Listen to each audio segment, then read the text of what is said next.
The waves rolled gently against the hull of the ship carrying Daenerys Targaryen, a distant echo of thunder in an overcast sky.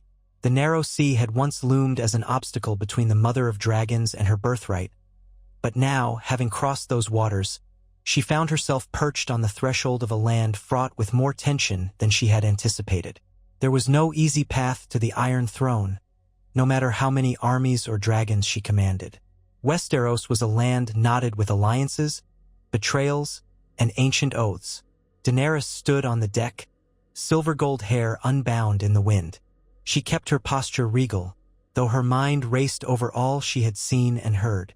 Tyrion Lannister stood beside her, his short legs braced for balance, one hand gripped around the ship's railing. He gazed thoughtfully ahead, his expression unreadable, no doubt weighing 1,000 strategies all at once. A raven had come 3 nights ago, bearing unexpected words. Cersei Lannister, Queen of the 7 Kingdoms by victory rather than by birth, had reached out with a message of peace, if only a temporary peace. The battered continent of Westeros, its lords, and its people seemed on the verge of shattering under wars both old and new. Cersei proposed a truce, an alliance, a division of land, a splitting of loyalties. 2 queens, each with a portion of Westeros under her dominion, until a larger threat could be dealt with. Perhaps it was a ruse to gain time and space, or perhaps it was a cunning maneuver that only Cersei could orchestrate. Yet, in Tyrion's carefully chosen words, a reprieve from immediate war might be worth hearing her out. So Daenerys had agreed to a meeting. She had learned through blood and trial that sometimes peace, even a fragile one, could serve a greater purpose. They were to land outside King's Landing in a neutral space negotiated by mutual messengers. The memories of her father's downfall hovered about Daenerys like a restless spirit. If she allowed her impulses to run wild, she could become the very thing that once caused the realm to burn. Her advisors were split. Grey Worm trusted no Lannister. Missandei remained quietly hopeful that diplomacy might save lives. Varys, the master of whisperers, had no illusions about Cersei's capacity for betrayal. Yet even he acknowledged the logic of buying time. As the ship made its final approach to shore, Daenerys could see banners flapping in the wind, a gold lion on a crimson field. Farther down the shore, the unsullied banners of the Targaryen sigil, black and red, the 3-headed dragon, were hoisted by her own host. Between them, a tent of pure white had been erected. Here was the place of truce, the place of negotiations. Her heart beat faster, for she felt this moment would define the fate of Westeros for generations. When she disembarked, she walked with her head held high. Drogon's sword overhead, an enormous shadow against the dim sky, a reminder of her power should anyone dare to break their word. Behind her came Tyrion, Missandei, and a small retinue of Unsullied. Cersei Lannister arrived from the opposite side, flanked by Ser Jaime Lannister and Qyburn, with the Kingsguard a pace behind. Their eyes narrowed at the sight of the dragon overhead, but they pressed on. Cersei, draped in a black gown embroidered with gold thread, regarded Daenerys with something akin to fascination and contempt all at once. Lines of tension marked her face. This was not the cunning young queen who had once plotted in the shadows, but a woman aged by grief, fear, and unrelenting ambition. Daenerys remembered that this was the one who had sat on the Iron Throne after wresting it from the ashes left in the wake of the war against the Sparrows, the one who had used wildfire against her enemies without blinking. It was Tyrion who broke the silence first, with some carefully chosen words of greeting. The tension seemed to ripple between the 2 queens. Only the white tent stood as a feeble symbol of unity in a land drenched with spilled blood. Cersei offered a half-smile, her eyes never leaving Daenerys. "Shall we proceed inside? We have much to discuss if we are to divide a kingdom between us." They slipped through the open flaps of the tent, leaving armies and dragons and knights outside, yet none of them was fool enough to drop their guard. Daenerys found that the light in the tent was strangely serene, filtering through the white cloth, as if trying to persuade them all that peace was possible. She took a seat opposite Cersei at a long wooden table. Between them lay a map carved into the table's surface, the shape of Westeros outlined in black. "You propose a division of the realm," Daenerys said, letting none of her apprehension show. "How do you see this arrangement? The people have long known one ruler, for better or worse. Splitting the 7 kingdoms so openly. It's unprecedented. Is it truly so new?" Cersei's voice was at once cold and bemused. "Our ancestors warred for centuries. Dorne was not part of the realm until the Targaryens took it by marriage alliance. The North was its own kingdom not so very long ago. The Iron Islands still call themselves the Ironborn. We speak of a single realm, but it's really a patchwork of old loyalties. Perhaps we can use those old loyalties to keep the peace, if we're both sensible. If we can avoid the needless bloodshed that would come from open war between us." Tyrion cleared his throat, glancing at Daenerys. He said, "We've heard rumors that Euron Greyjoy grows bolder by the day, that Highgarden remains in turmoil, that Storm's End is unsettled. My queen has enough forces and enough dragons to contest every inch of land, but she does not wish to burn Westeros.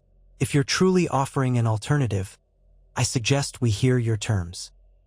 Jaime stood behind Cersei with a stoic stare, occasionally glancing toward Daenerys as if searching her face for an echo of his old friend Rhaegar or some memory of the Targaryens he had once known. But there was nothing there. The child of the Mad King was a woman grown, determined and proud. Cersei responded by placing a single hand on the table.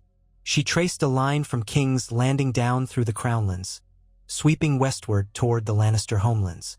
"The Crownlands, the Westerlands, the Reach, and the Stormlands," Cersei said. "Those remain under my governance. I have the loyalty of enough houses in those regions, though loyalty can shift and break. Still, consider it my domain. In exchange, you and your armies take the North, the Vale, the Riverlands, and the Iron Islands if you can tame them, and possibly Dorne if its current lords will bend the knee to you." Daenerys studied the map, considering the families, the farmland, the trade routes, the strategic points. The North was vast but often impoverished. The Vale was mountainous. The Riverlands fertile but frequently subject to invasion. Dorne, she knew, was rich in resources and strong-willed, though the Martells had been in disarray since the death of Prince Doran and his heirs. "You mean to give me half the continent?" Daenerys asked, quietly suspicious. "And in exchange, you would hold the other half, with neither of us crossing the lines?" Cersei's mouth curved into a humorless smile. "Call it a partition. Call it a temporary arrangement if that makes it easier to swallow. You wish to avoid open war? So do I. It drains the crown's coffers, it weakens the realm against outside threats, and it benefits no one in the end, unless you are the Iron Bank or perhaps the Greyjoy pirates. You and I are at an impasse, Daenerys Targaryen. We can tear each other to pieces, or we can be practical." The words weighed heavily in the air. Daenerys was not a fool.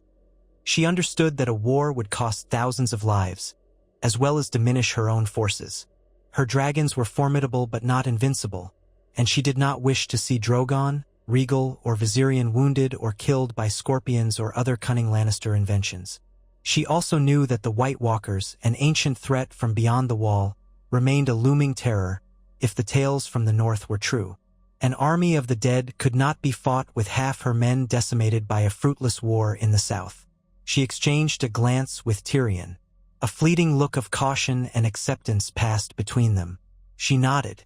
"I will consider this proposal. Let us speak more of its terms. How do we handle commerce? Travel between our domains? And how do we address outside threats?" So began the negotiation. Two queens crouched over a map, dividing realms as if slicing a loaf of bread. They spoke of trade routes, tariffs, the rights of travelers and merchants. They spoke of the Vale's fertile farmland feeding the Crownlands if need be, the gold mines of the Westerlands paying for grain from the Riverlands, alliances by marriage or by treaty. Outside, the wind continued to ripple the banners of lion and dragon, and the armies waited. By the time night fell, an accord of sorts had been reached, though it was unwritten, intangible, and fragile as a spider's web. Both sides understood that trust was minimal. It was an uneasy peace balanced on the edge of a knife. Yet, for the time being, the partition of Westeros was agreed upon. The Iron Throne would remain in King's Landing under Cersei's rule. Daenerys, for her part, would be recognized by those northern domains as their rightful queen. though she would refrain from claiming the Iron Throne. The Targaryen sigil would hang beside those of the Vale, the Riverlands, the North, and Dorne, and new alliances would be forged. No oaths of fealty were made directly from Cersei's vassals to Daenerys or vice versa. Instead, everything hinged on the premise that this arrangement was temporary, a clever stall. Both queens would use the time to consolidate power and perhaps, in the deeper recesses of their hearts, wait for the other to falter. Yet on the surface, they would tout it as a measure to keep the peace and safeguard the realm. When Daenerys and her retinue departed for Dragonstone later that night, she felt a strange swirl of relief and disappointment. She had come to Westeros prepared to conquer it, to restore the Targaryen rule by fire if necessary. Yet the day had ended not in conquest but in negotiation. Tyrion, sensing her mood, reminded her that a flame banked could burn far longer than a flame unleashed. "You have not abandoned your cause," he said. "You've simply chosen a wiser path, for now." She accepted these words, but her thoughts wandered to the distant horizon, where the wall stood and what might lie beyond it. Meanwhile, in the Red Keep of King's Landing, Cersei was already planning her next move. She had no intention of sharing the realm forever. Perhaps in a year, perhaps in 2, perhaps in 5, she would find the chance to strike. But for the moment, she would consolidate her hold on her half of Westeros. She would weed out the houses that might betray her, tighten alliances with those who trembled at the sight of dragons. She would see to it that no one could question her right to the throne. Thus was Westeros divided in an arrangement that made bards and small folk alike scratch their heads in wonder. 2 queens, each holding dominion, each proclaiming a ceasefire and a shared interest in peace. Soldiers could return home without fear of imminent battle. Farmers could plant their fields without worrying that dragons or Lannister armies might trample their crops. And yet, beneath it all, rumors and suspicions grew. Weeks passed. Daenerys journeyed north, accompanied by her loyal companions, to secure alliances with the lords of the Vale and the Riverlands. At the Eyrie, Robin Arryn and the lords who guided him pledged their support, so long as their mountains and borders were respected. In the Riverlands, Edmure Tully, freed from the clutches of the Freys by Daenerys' earlier victories, offered to bend the knee if it meant peace and the re-establishment of Tully rule in Riverrun. Daenerys found the Riverlands still bearing scars of countless wars, homes and villages burnt, families displaced. The people eyed her unsullied with a mixture of awe and fear. But her dragons circling overhead as she made her progress ensured that no open defiance would be offered. She then proceeded to Winterfell, her retinue bolstered by new alliances. Jon Snow greeted her there with grim acknowledgement of the White Walker threat. He was no longer king in the north, not in name at least, for the partition recognized Daenerys as the queen. But many in the north looked to Jon as their leader, and she was wise enough not to diminish him. If the fight against the undead was to be believed, she needed the loyalty of the North and its Stark supporters, needed the unity of the free folk beyond the wall as well. Sansa Stark, Lady of Winterfell, offered curt hospitality to Daenerys. The tension between them was palpable, for Sansa mistrusted southern ambitions, and what could be more southern than an alliance with Cersei Lannister? Yet Sansa also recognized that any alliance that kept the North from being ravaged again might be worth exploring. The castle halls in Winterfell were cold, each breath a visible puff of steam. Daenerys spent hours conferring with Jon, Tyrion, and Davos Seaworth, who had become one of Jon's most trusted counselors. They discussed the logistics of sending scouts north of the wall to confirm sightings of the Night King's army. They discussed forging dragonglass weapons in mass quantities. Daenerys' eyes flickered with a resolute fire each time the threat was mentioned. If half the tales were true, the living faced an enemy beyond reason or fear. Meanwhile, in King's Landing, Cersei worked tirelessly to reinforce her rule. Word of the alliance with Daenerys had spread across the Crownlands, the Reach, and the Westerlands, and though the lords might have doubted her, they feared her more. She rewarded those who showed unwavering loyalty, raised taxes on those she believed might be traitors, and sent gold to the Iron Bank to keep their favor. But her outward show of cooperation with the Targaryen queen did not extend to open arms behind closed doors. She was not blind to the threat of Daenerys's dragons or the possibility that Daenerys might one day break the truce. Thus, she commanded Qyburn to resume his experiments with dragon-killing scorpions, to cultivate wildfire reserves, to spy on Targaryen loyalists even in the Riverlands. Jaime Lannister walked the corridors of the Red Keep with a troubled heart. He had fought for Cersei, bled for her, and protected her through countless dangers. Yet a growing emptiness shadowed his steps. He saw the toll that ruling half a realm had taken on her. Her uncompromising cruelty, her readiness to punish entire houses for the slightest infraction. Tyrion's words haunted him. Was there another way? Had the realm not suffered enough? Still, he stayed by his sister's side, for reasons he barely understood himself. Habit, loyalty, love, guilt. It all tangled together, forming a chain he found unbreakable. The months wore on. The partition of Westeros became an uneasy reality, each side building walls of protocol that separate them but leave trade channels open. Caravans carrying grain and steel crossed from one dominion to the other, paying tariffs that filled the coffers of both queens. Ravens flew with formal updates between King's Landing and Dragonstone, then across the lands that fell under Daenerys' purview. Much talk concerned the terrifying reports from the north. Rumored sightings of an undead horde, the occasional stray wight found by terrified rangers. Within that hush of building dread, Daenerys called her banners and journeyed in force to the wall, to see for herself what menace might be stirring. Jon Snow's warnings had grown more urgent. Sansa had sent maesters to gather ancient texts. Dragonglass was being shipped from Dragonstone to Winterfell. The Free Folk had retreated south of the wall, guided by Tormund Giantsbane, telling tales of frozen rivers and a tide of death moving in the darkest nights. Daenerys brought Drogon and Regal north, leaving Viserion to guard strategic points in the Vale, for she dared not leave one region unprotected. As her column marched, accompanied by Unsullied, Dothraki, and northern levies, the winter winds howled. At last they reached Eastwatch by the sea. The fortress perched upon a cliff overlooking the icy sea. In the harbor, boats cracked through frozen waters. Daenerys stood on the ramparts with Jon at her side. The wind tugged at her hair, and she felt a biting chill, so different from the warmth of Essos and her old memory of the Red Waste. She could almost sense something on the other side. A presence. Jon's voice was low, audible only to her above the wind. When you see them, you will know. This war we imagine, this partition, it all pales in comparison. The White Walkers do not care for lines on a map or which queen holds which throne. Daenerys stared out across the barren expanse. Somewhere beyond that icy wilderness lay the heart of an ancient darkness. She glanced at Jon Snow and knew that all her newfound alliances, Cersei's truce, the support of the Vale, the Riverlands, Dorne, would mean nothing if the dead swept down. Could even two queens united in mutual distrust but forced cooperation defend the living from this threat? Over the next days, Jon led a small expedition north of the wall to scout. Daenerys, uneasy, remained at Eastwatch, always close enough for Drogon to find her. But it did not take long before messages returned, frantic and dire.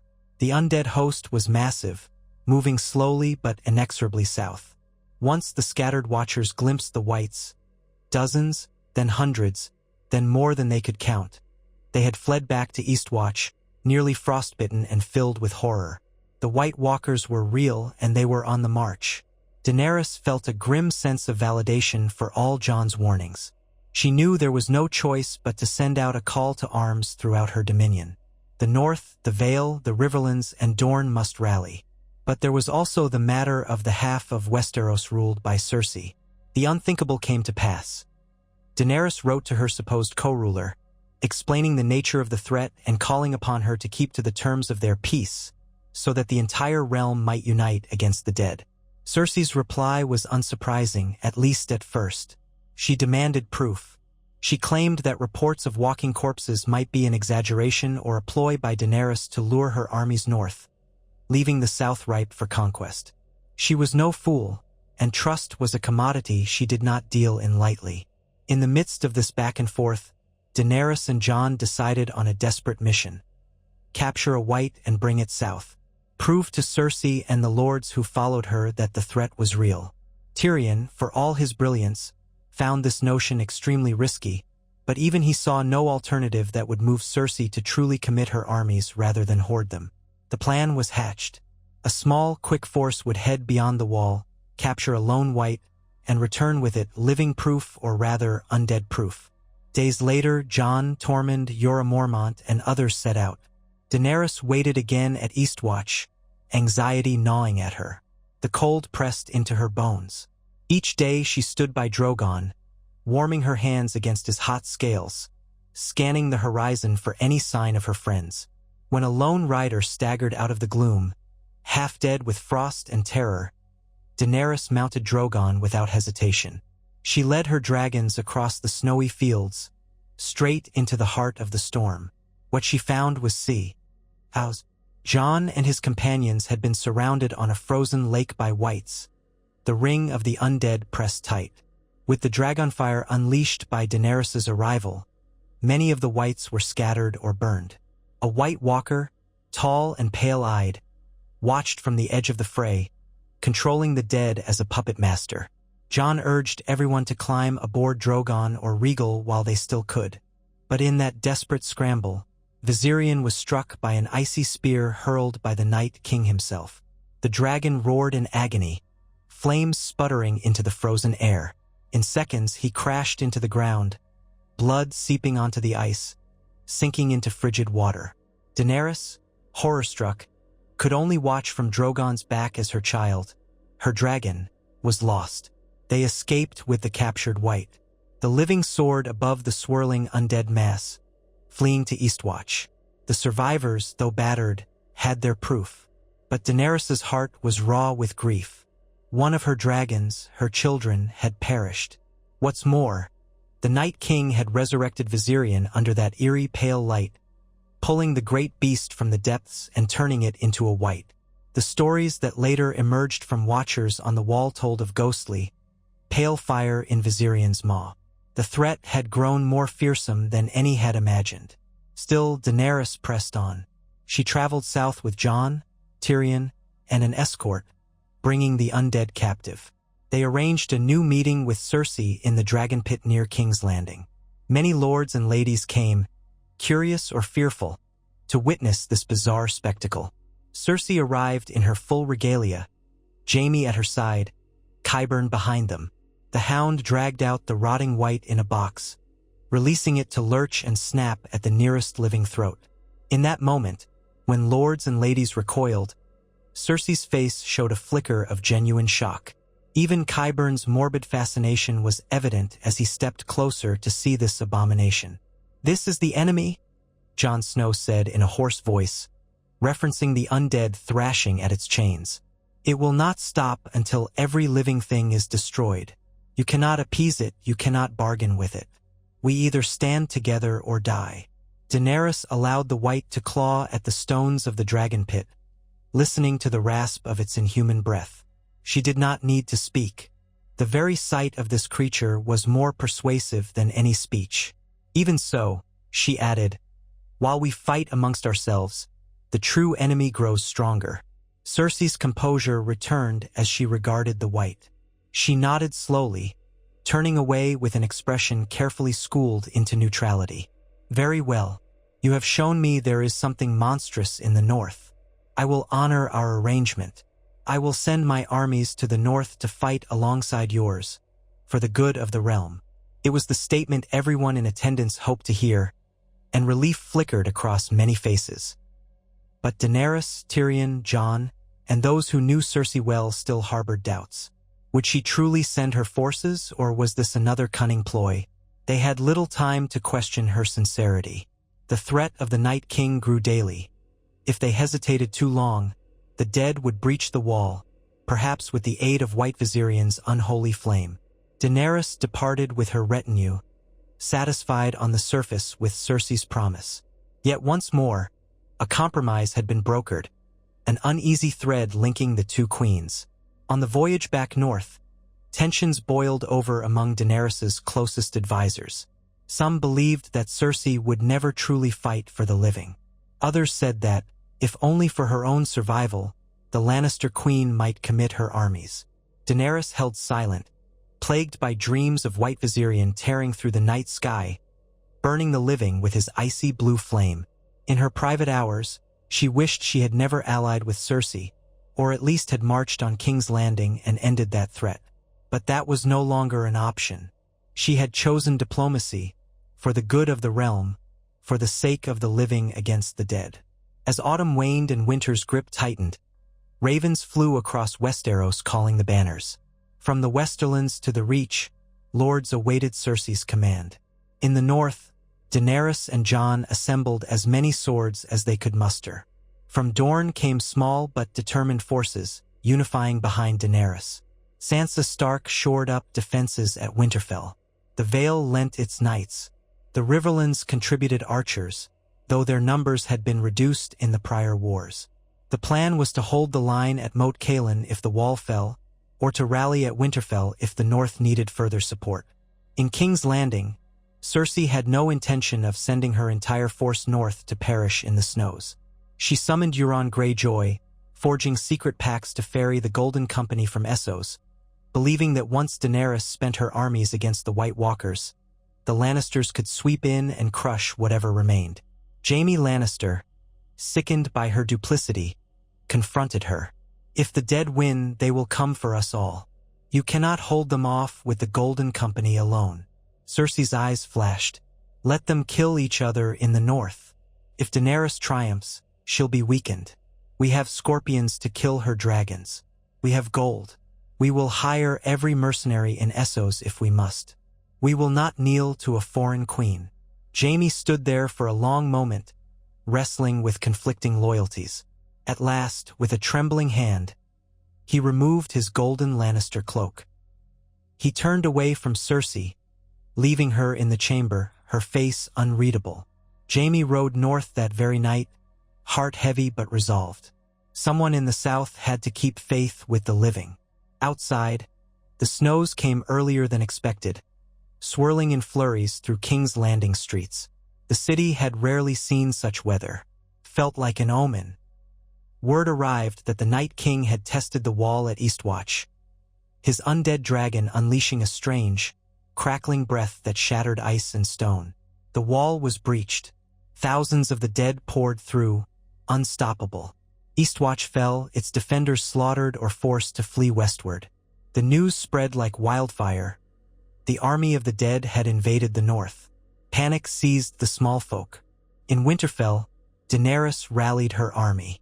Jon Snow and his direwolf, Ghost, ranged with the scouts, seeking to slow the undead's advance. One winter morning, horns sounded in the distance, and watchers on the ramparts saw them. A great mass of whites, once wildlings, once brothers of the Night's Watch, once animals from the frozen forests, now shambling forward as one unstoppable wave.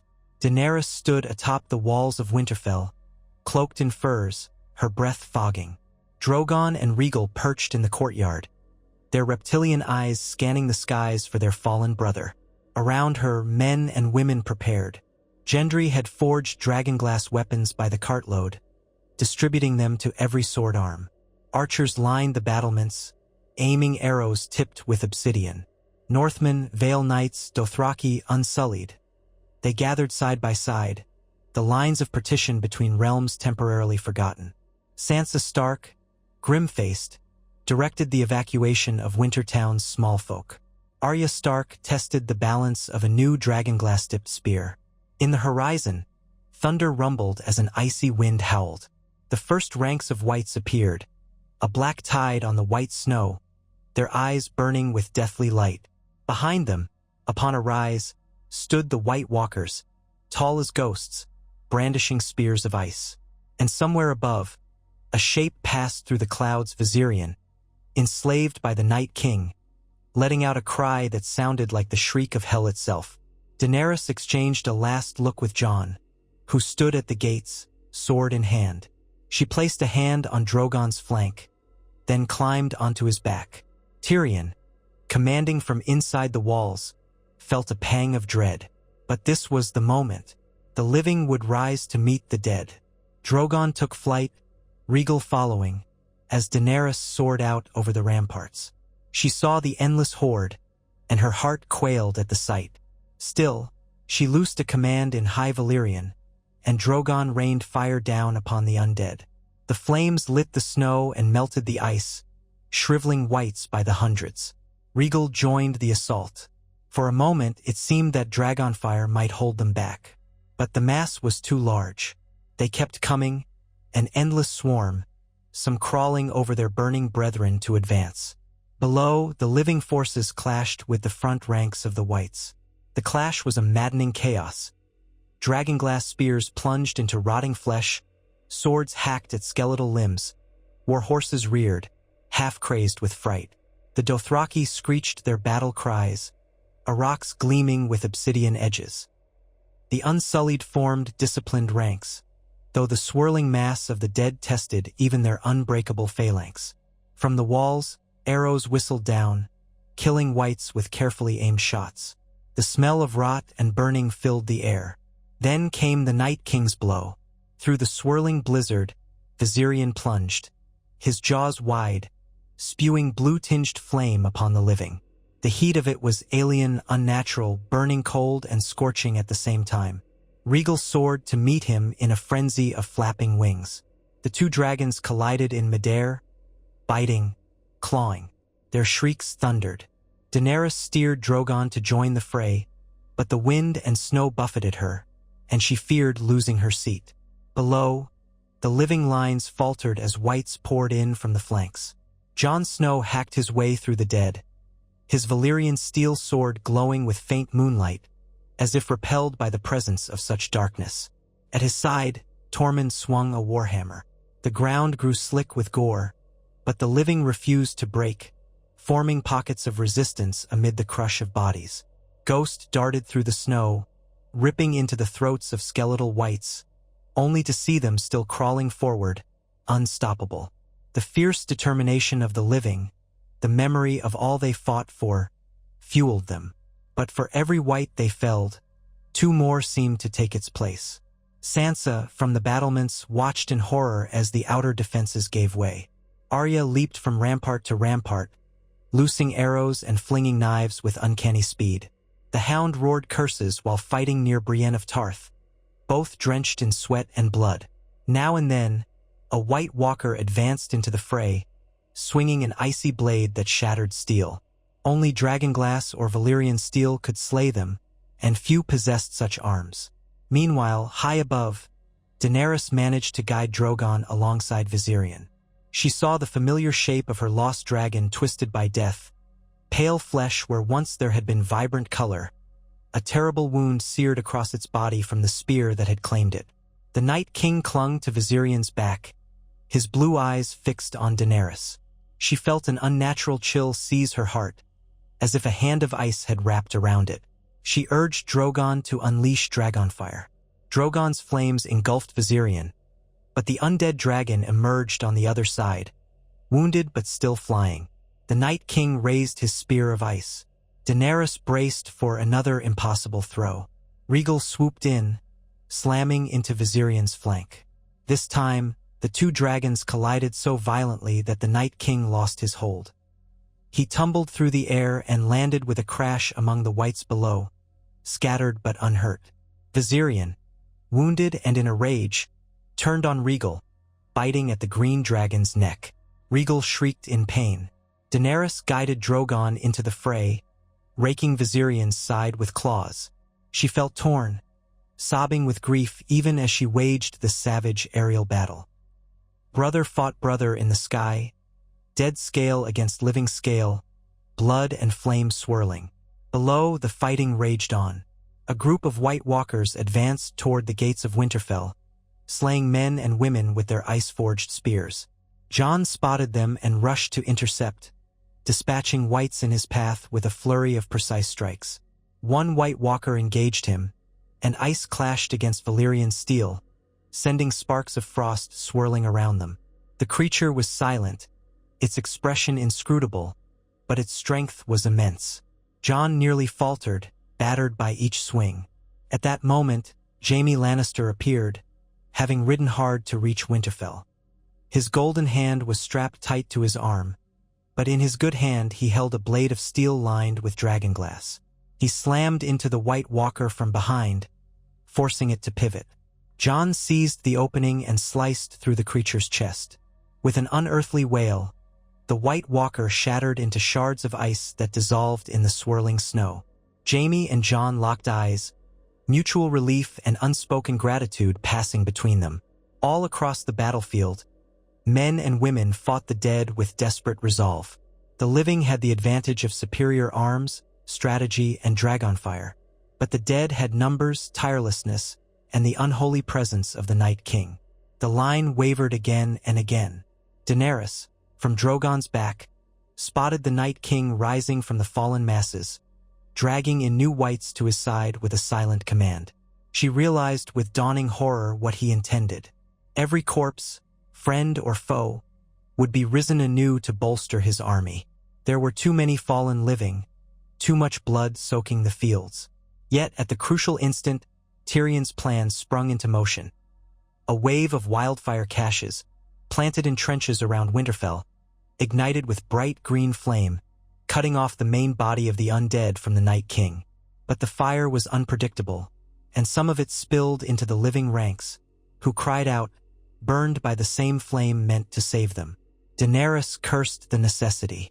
She guided Drogon in a dive toward the Night King, determined to end him before he could raise the dead. Drogon's jaws opened, unleashing a torrent of flame directly on the pale figure. The ground was engulfed. For a moment, Daenerys thought victory was at hand. But as the flames died down, the Night King stood, unburned, watching her. Those blue eyes seemed to pierce her soul. He lifted a hand, and the corpses around him began to stir. Whites rose with jerking motions. Northmen, Unsullied, Dothraki, even knights of the Vale who had fallen. The fresh wave threatened to overwhelm the living forces from within.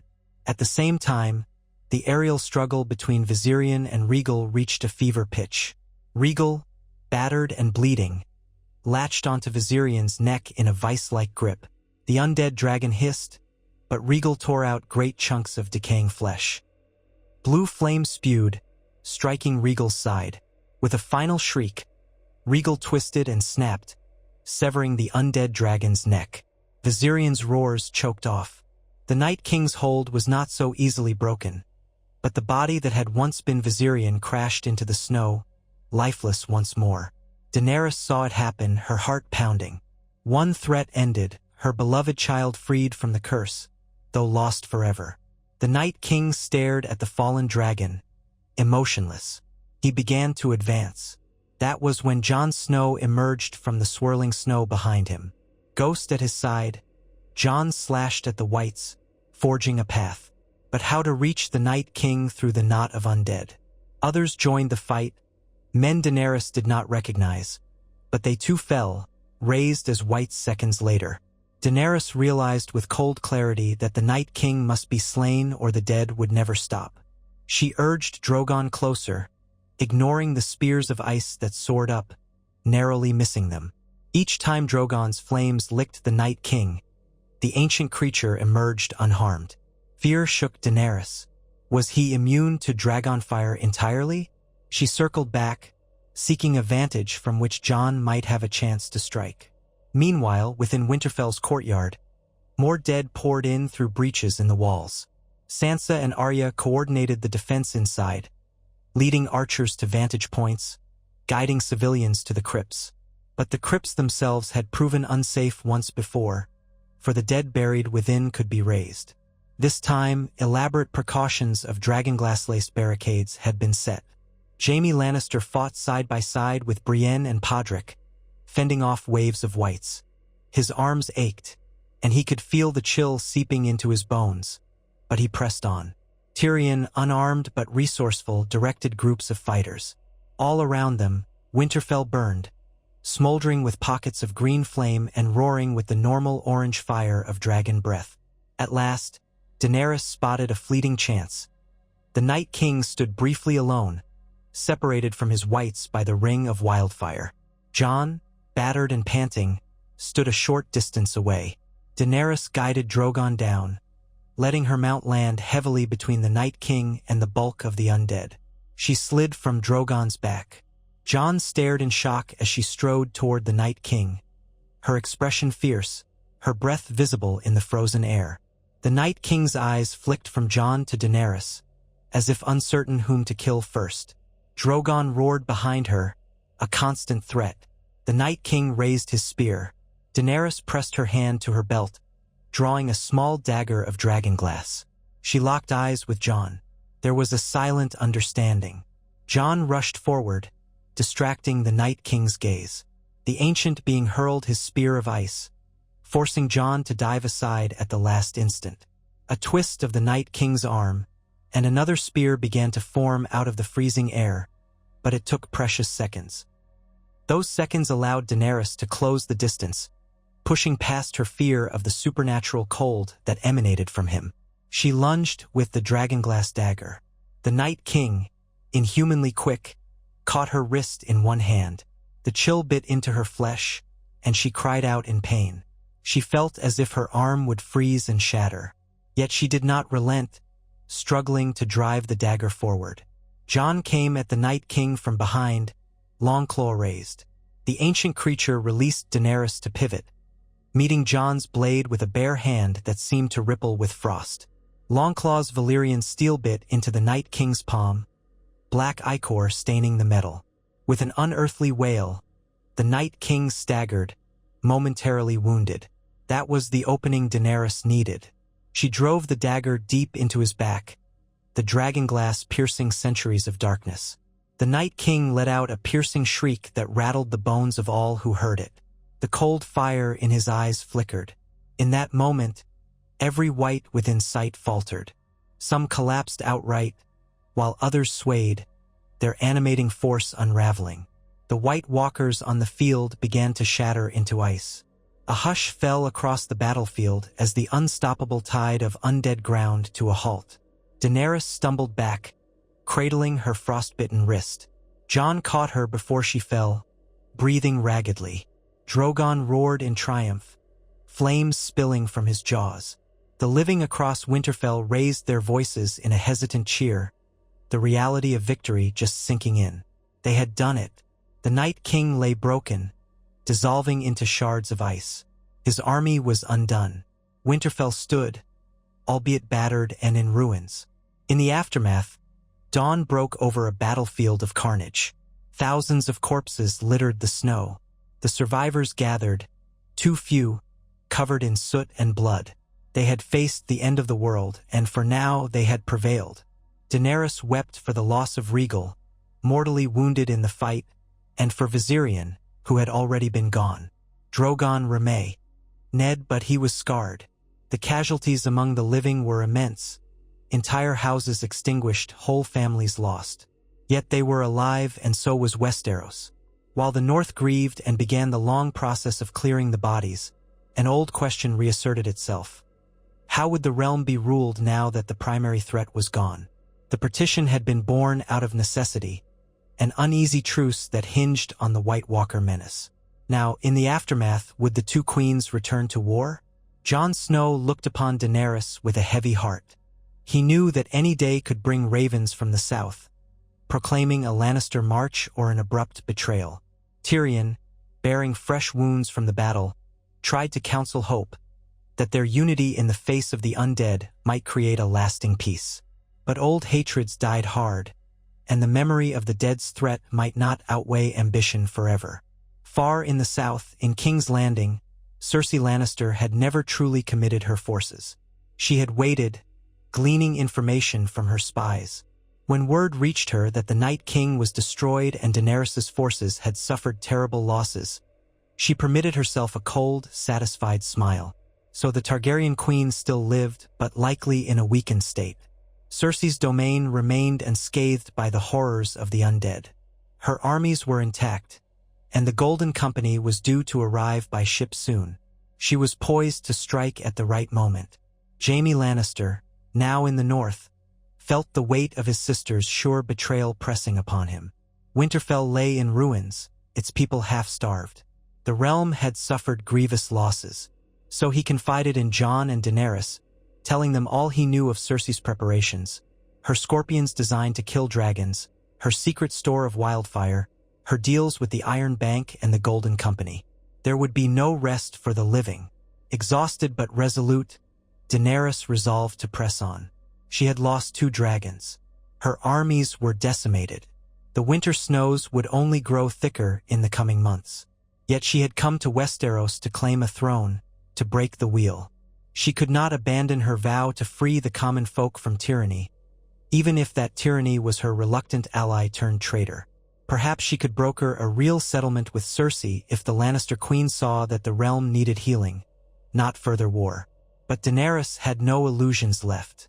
She had tried negotiation and partition, and all it had brought was heartbreak and betrayal. The battered host of the North could not simply march on King's Landing in the depths of winter. They needed time to recover, to gather supplies. Even if Daenerys still possessed Drogon, she dared not rely solely on dragonfire to destroy an entire city. Hadn't she sworn never to be Queen of the Ashes? So she rallied the Northerners to fortify their lands for the winter, to salvage what harvest they could, to care for the wounded. The Vale still had resources, and grain shipments could come from the riverlands, but so many fields had been ravaged or left unattended.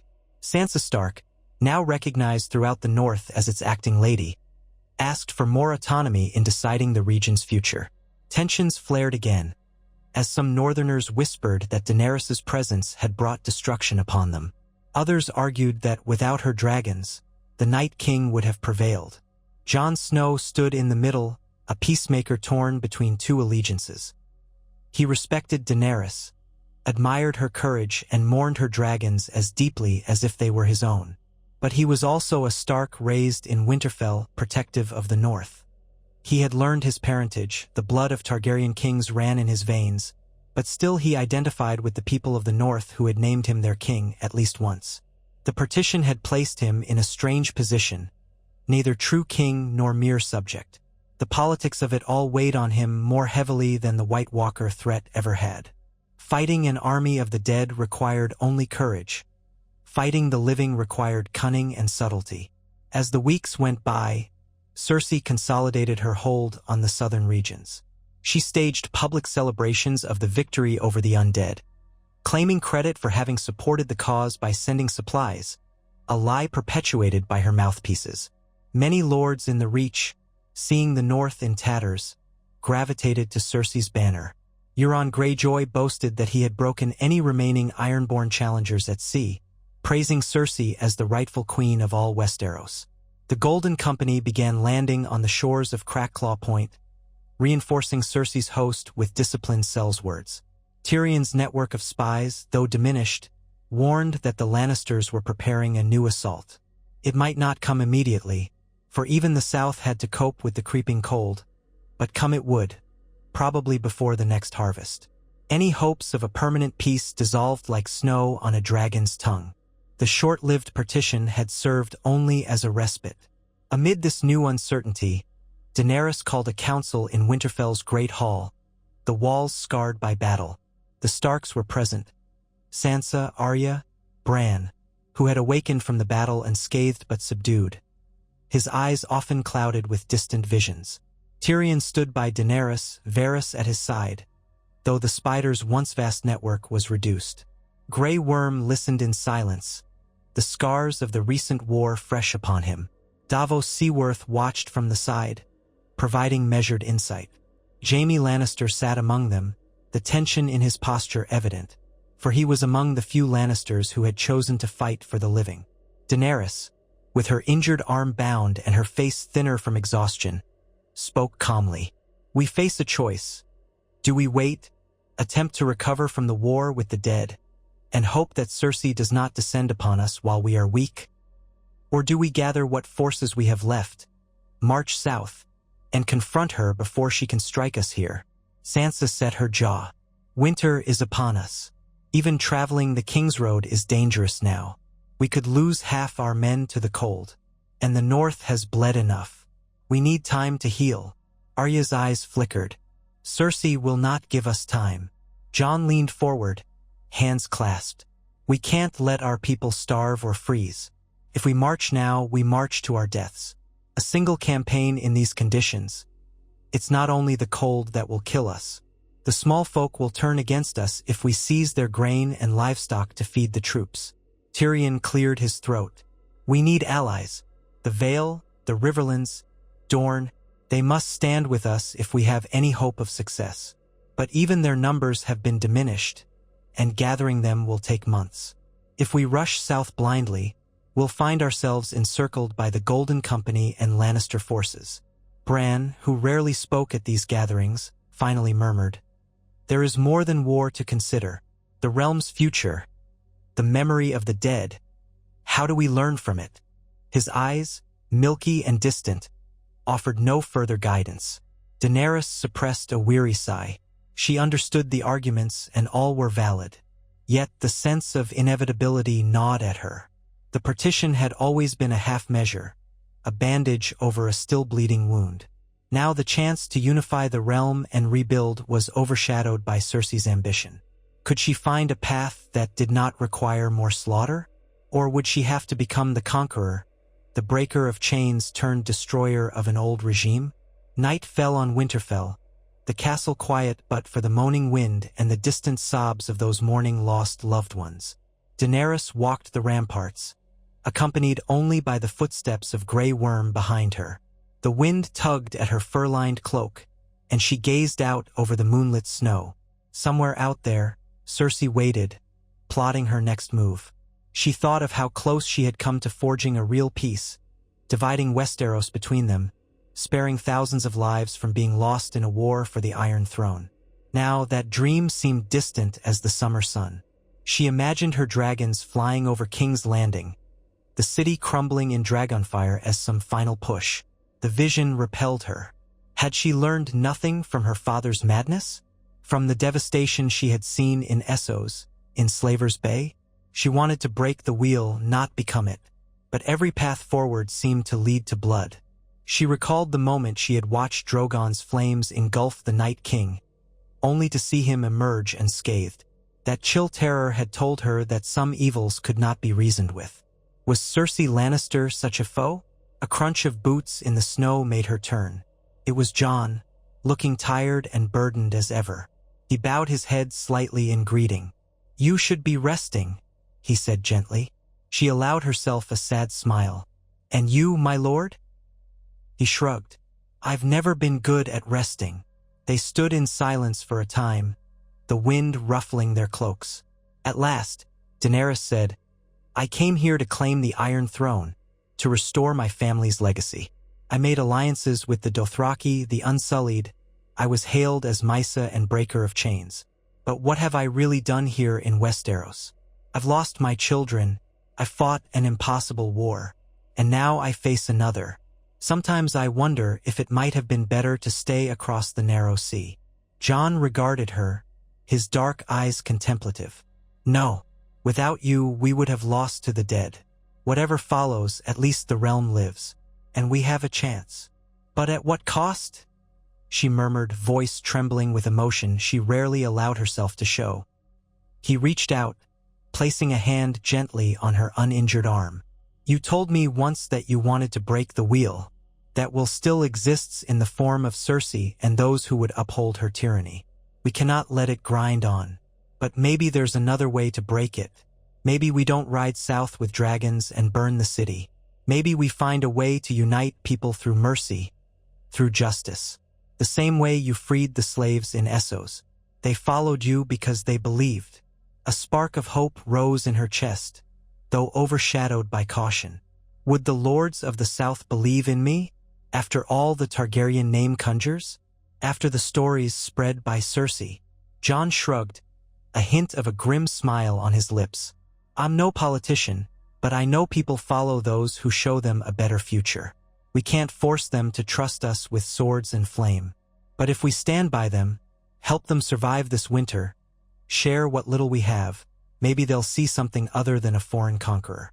Daenerys let those words settle. There was truth in them, though it would be no easy path. The hungry, battered realm was fractured in more ways than mere lines on a map.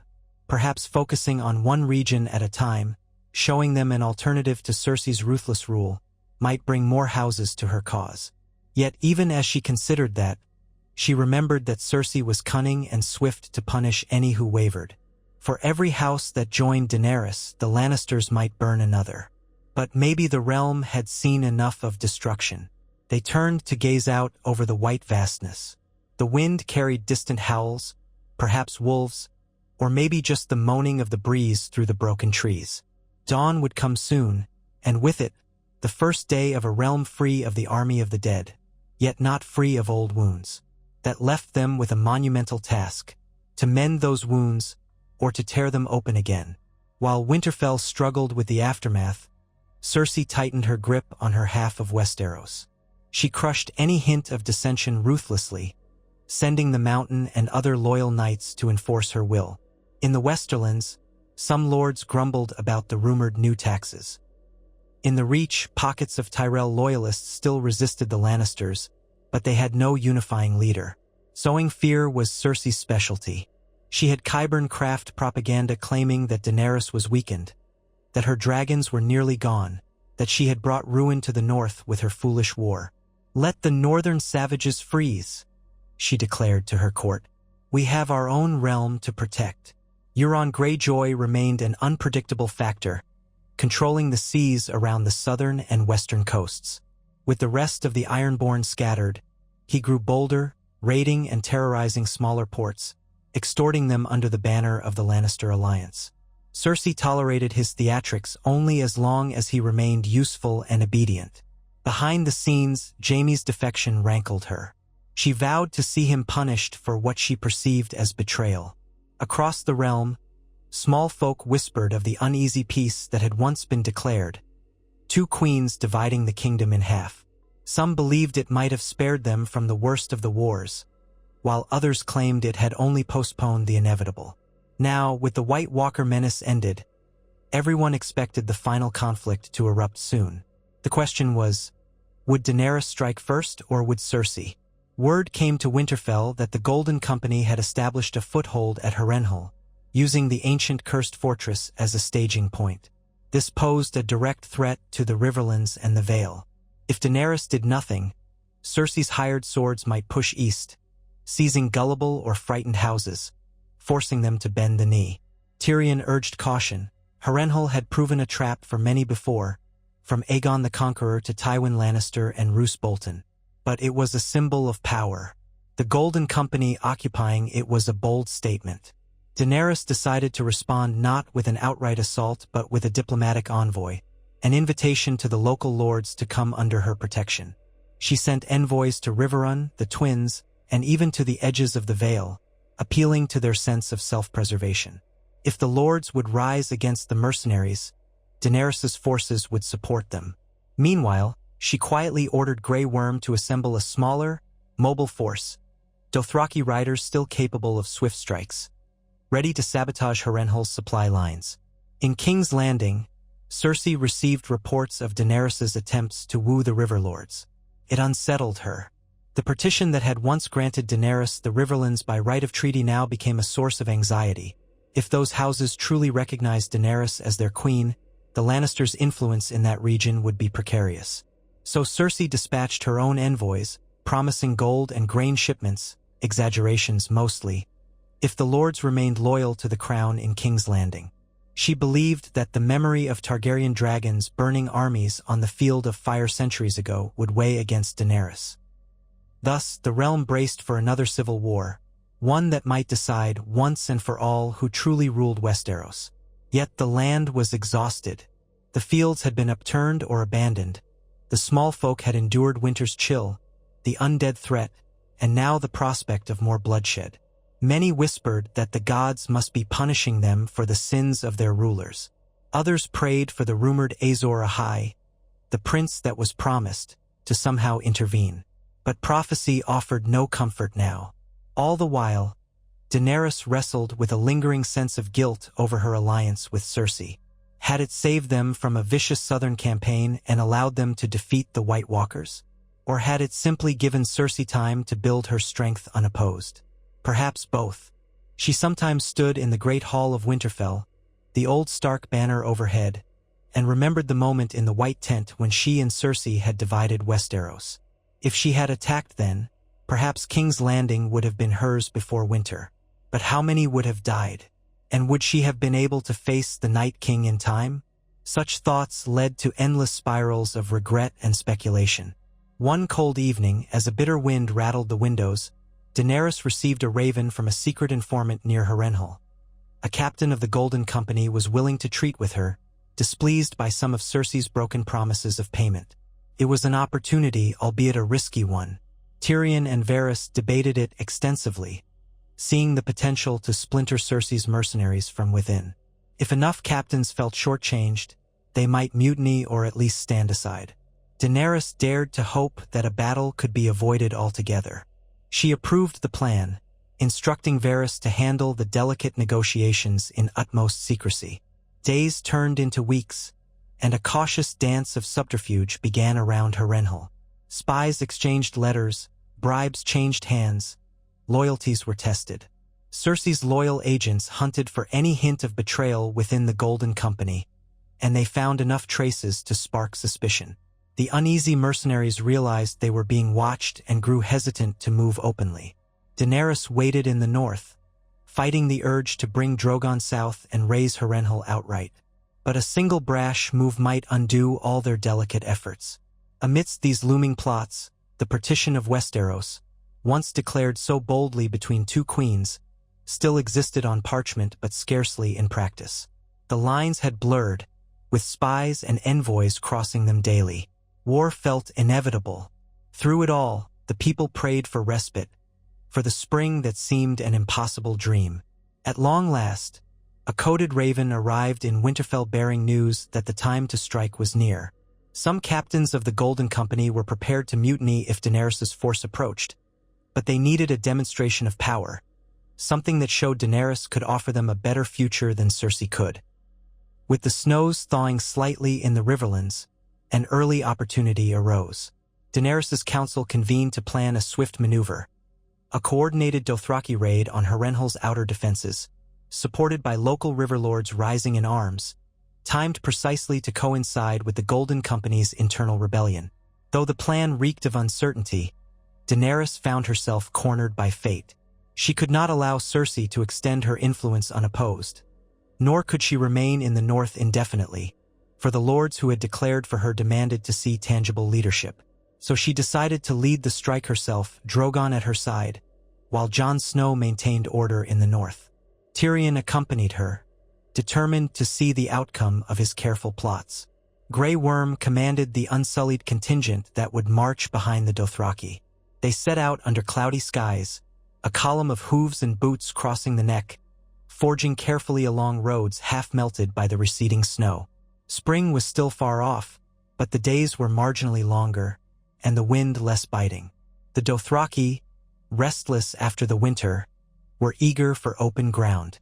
Daenerys had cautioned them to spare the small folk, reminding them they fought to liberate, not to pillage. Some complied out of loyalty to their Khaleesi, others did so grudgingly. The unsullied marched with discipline, carrying spears tipped with steel now, for the war against the dead was over. In King's Landing, Cersei heard of the army's approach. She dispatched her generals to fortify Harrenhal, suspecting that something was afoot with the Golden Company. She commanded Euron to patrol the waters of Blackwater Bay, to threaten any shipping lanes Daenerys might use. She dreamed of drawing Daenerys into a trap, capturing or killing her last dragon.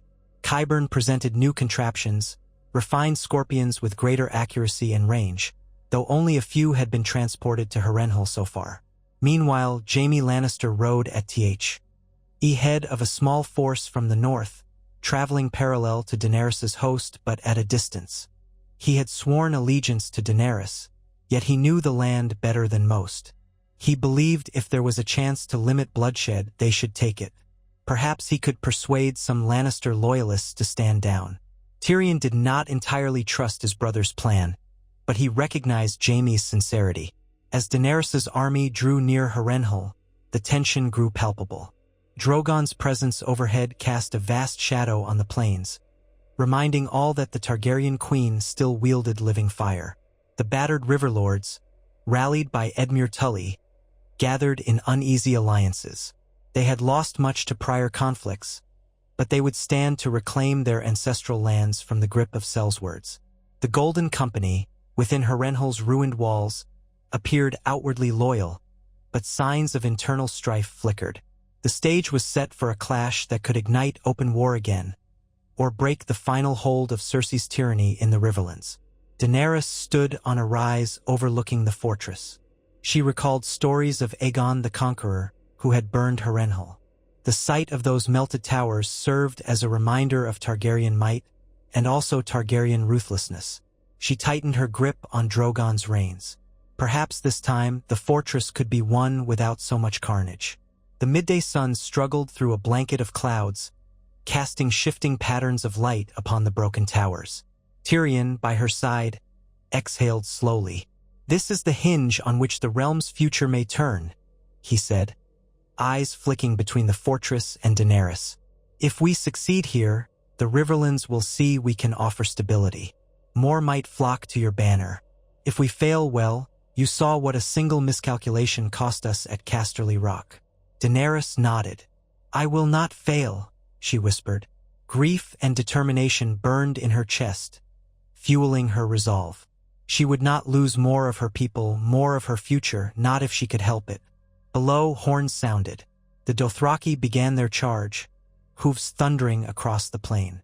Unsullied marched in disciplined ranks, forming a shield wall behind the cavalry. On the battlements, mercenaries began to scramble. Some turned scorpions toward Drogon, others readied arrows. At the same time, a portion of the Golden Company turned their blades on their own comrades, their loyalties having shifted in secret. Confusion swept the walls. Daenerys signaled Drogon to descend, letting loose a roar that shook the air. She knew she must be careful. A single well-aimed scorpion bolt could kill her last dragon. She circled above, unleashing short bursts of flame on the scorpions. The battered fortress had enough vantage points that some bolts came perilously close, but Drogon evaded. The courtyard erupted into chaos as Sellswords fought Sellswords. Dothraki riders galloped in, leaping over the fallen gate with their braided hair streaming. Yet among the defenders, there were still those loyal to Cersei, hardened soldiers who knew they would be executed if they were caught betraying the queen. They fought desperately, setting traps of wildfire in the halls. Explosions rocked the battered fortress, green flames licking at the walls. The Dothraki reeled back from the concussive bursts, and some were consumed by the Emerald Inferno. Daenerys landed Drogon in a courtyard littered with rubble. She dismounted, wincing at the pain in her frostbitten wrist that still hadn't fully healed. Grey Worm and a cadre of Unsullied rushed in to secure her position. With the fortress in such disrepair, pockets of fighting raged in every tower and hall. Tyrion appeared from behind the shield wall, breathless, trying to keep pace. "Look out!" he cried, pointing to a scorpion crew on a half-collapsed rampart above. Daenerys spun just as they fired. Drogon lurched sideways, the bolt grazing his flank. With a roar of pain, Drogon unleashed fire on the rampart, sending the scorpion crew plummeting, shrieking into the courtyard. Daenerys pressed herself against the dragon's side, soothing him with words in High Valyrian. The wound bled, but it did not seem fatal. Still, it reminded her how precarious this victory would be. Inside the fortress, swords clashed. The Golden Company's mutineers gained ground, capturing the main gatehouse. This allowed Daenerys' forces to flood in. Some defenders threw down their weapons, unwilling to die for Cersei's broken promises. Others fought to the last. The stench of wildfire and blood saturated the air. At last, Grey Worm and his Unsullied advanced methodically, cornering the last pockets of loyalist resistance. Within a few hours, the fortress was secured. Harrenhal was theirs. As Daenerys walked through the shattered courtyard, stepping over broken stones and spilled blood, she felt relief tempered by sorrow. Another battle won, more lives lost. Tyrion led her to the leader of the mutineers, a captain named Lario, who bowed stiffly. "Your Grace," he said, We've cast out those who remained loyal to the Lannister queen. Harrenhal is yours, if you'll honor your promise of fair payment and better prospects than what Cersei offered." Daenerys nodded. "You have my word. Fight for me, or lay down your arms and depart in peace, as you will. I will not force men to serve me if they do not believe in my cause." Lario glanced around, seeing the might of the Unsullied and the fierce Dothraki. He acknowledged her words with a nod of respect. "We'll stand by you for now, but if you betray us," Tyrion cut in gently. "The queen doesn't break her word." He cast a meaningful look at Daenerys, a silent reminder that these mercenaries still needed to be managed carefully. With the fortress secured, Daenerys called for an immediate end to any further killing. Prisoners were taken, wounded were tended to as much as the limited resources allowed. The local smallfolk who had been cowering in Harrenhal's outer wards were released, offered safe passage home or to whichever lord they served. Edmure Tully arrived with a small band of Riverlanders, grateful yet grim as he saw the devastation. Daenerys assured him they would work together to restore some order to the region. She also offered to meet with the local lords, inviting them to reaffirm their loyalty to the Targaryen queen as per the original partition arrangement. Across the realm, news of the fall of Harrenhal reached King's Landing like a thunderclap. Cersei raged, hurling goblets of wine and ordering immediate reprisals. She demanded to know which captains had betrayed her. She commanded Qyburn to intensify the production of scorpions, to place them on every wall and tower of the capital. She vowed that Daenerys Targaryen would never take King's Landing as long as she lived.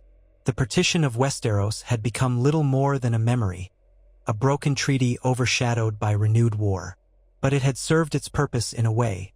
It had allowed Daenerys to gather allies, to fight the Night King, and to reach a position of relative strength in the Riverlands.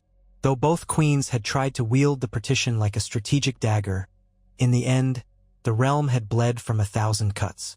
Now, Daenerys stood in the courtyard of Harrenhal, gazing at the melted towers and the swirling smoke from recent fires.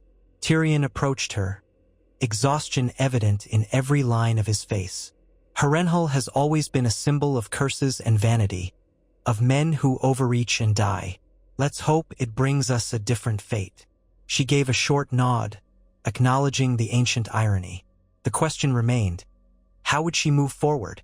To continue south to try to claim the Iron Throne, risked plunging the realm into a final, terrible war. But to leave Cersei on the throne was impossible.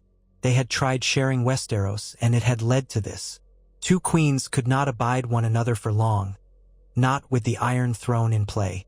As she looked east, the sun breaking through the clouds, she felt Drogon stir behind her, his warm breath washing over her shoulders.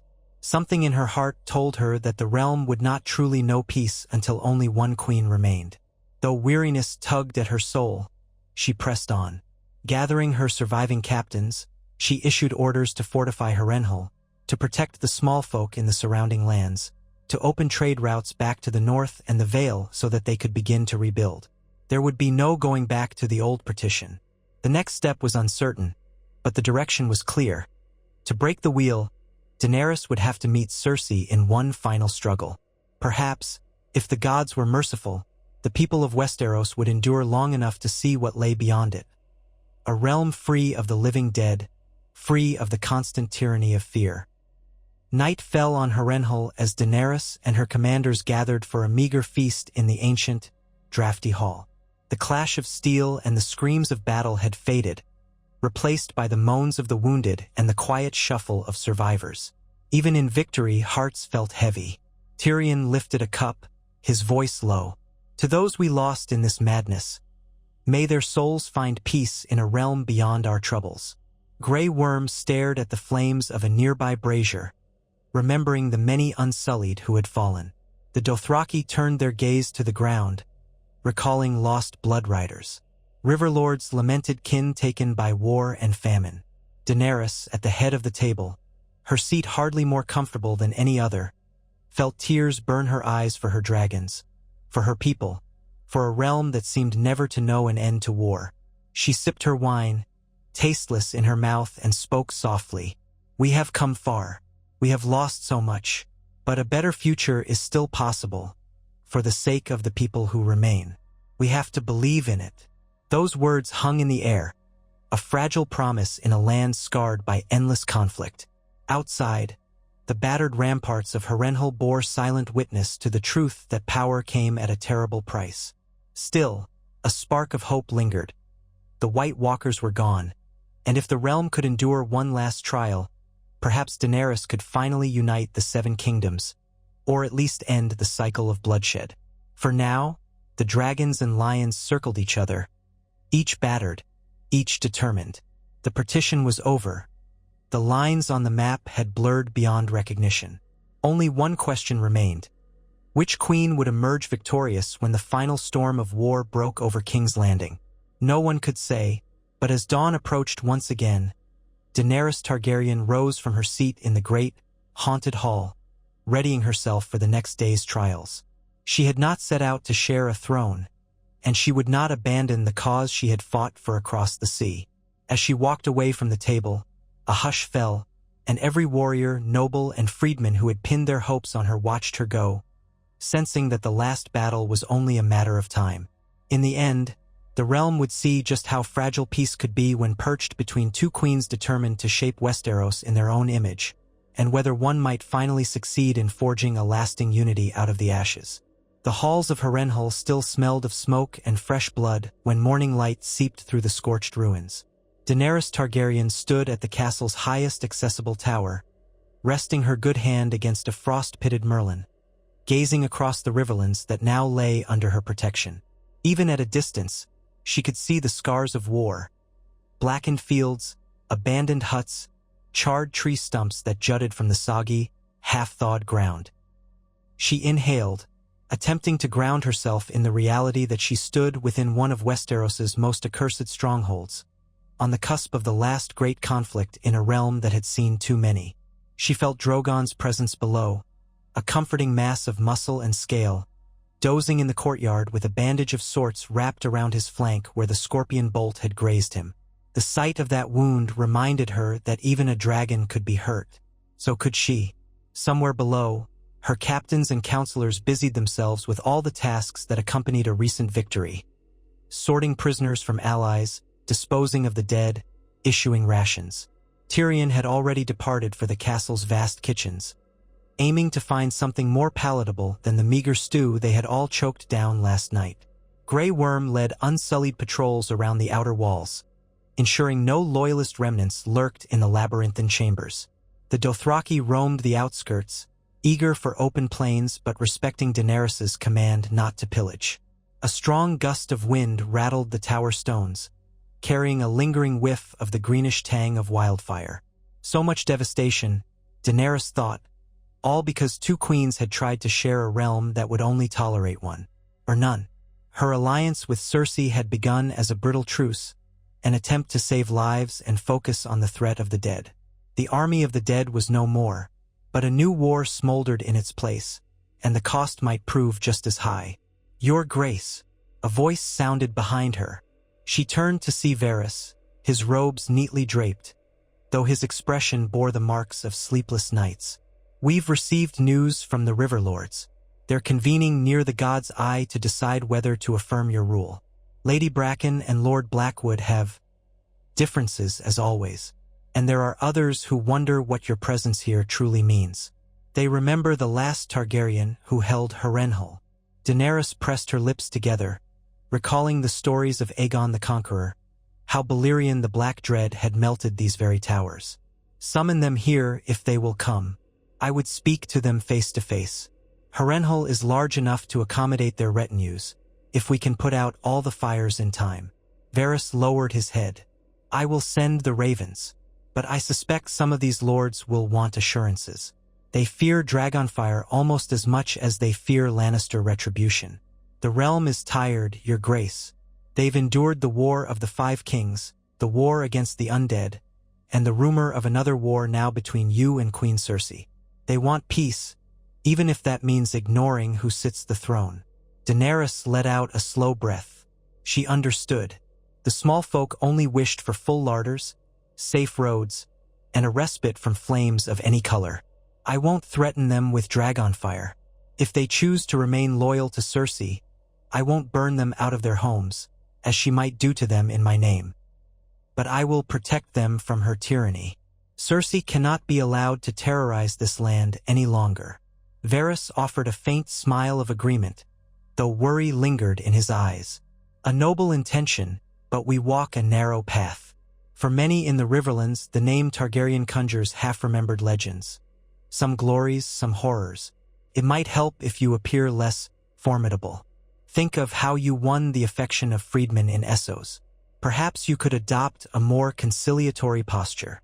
She nodded once, unsure whether to be annoyed at the implication that she should soften herself further. So many times she had tried to be merciful. So many times, mercy had led to betrayal, from Slaver's Bay to the Red Keep. But she swallowed her reservations. I will do my best to reassure them. Varys turned to go, footsteps echoing in the tower's drafty stairwell. Daenerys lingered, letting the damp breeze stir her hair. Over the sprawl of Harrenhal's ruins, she glimpsed movement. Tyrion, perhaps, directing Unsullied. A pair of Dothraki riders galloped across the muddy courtyard, chasing after some half-wild horse that had escaped a stable. The place felt haunted, weighed down by the curses of those who had claimed it before, only to meet grisly ends. She silently vowed that she would not be another name in Harrenhal's litany of ruin. Steeling herself, she descended from the tower. The great hall was still a mess of scorched tapestries and collapsed roof beams. They had made do with smaller chambers for feasting and council, though every stone corner dripped with gloom and soot. She found Grey Worm conferring with a group of Unsullied near the old throne dais, which had once been used by the castle's short-lived masters. He saluted when he saw her. "Your Grace," he said in his clipped accent. "The fortress is secure, but we have discovered hidden compartments with barrels of wildfire, likely left behind by the Lannisters or their alchemists. They may be unstable." Daenerys frowned. "See that they are removed carefully. Is it safe to do so?" Grey Worm bowed his head in acknowledgement. "Our men can handle it, but it will take time." She glanced at the blackened floors, the reek of char still in the air. "Take whatever time you need. We cannot allow Harrenhal to become a death trap. Our people have risked enough." She paused. "Afterward, I'd like you to organize a relief effort for the local villages. The winter has been hard. We must show them we do not come as conquerors alone." Grey Worm's jaw tensed in a subtle nod. Once, he might have questioned these orders, having been trained to focus solely on martial objectives. But he had grown under her leadership, learned that winning hearts could be as vital as winning battles. "Yes, Your Grace." She left him to his duties. In a wide corridor that led toward the kitchens, she nearly collided with Tyrion. He carried a small ledger in his hands, and his face bore a puzzled expression. "Ah, Your Grace," he said, stepping back to avoid knocking her over. "I was just about to seek you out. We've discovered that many of the mercenaries who mutinied against Cersei's loyalists have, let's say, interesting demands. They want back pay that Cersei promised them, land grants if we win the final war, and assurances that we won't fling them aside once their use is served. Meanwhile, the men who remained loyal to Cersei want the chance to surrender, but not to be enslaved or executed." Daenerys studied him, arms folded across her chest. "We will not enslave anyone. Summon their leaders to meet with me.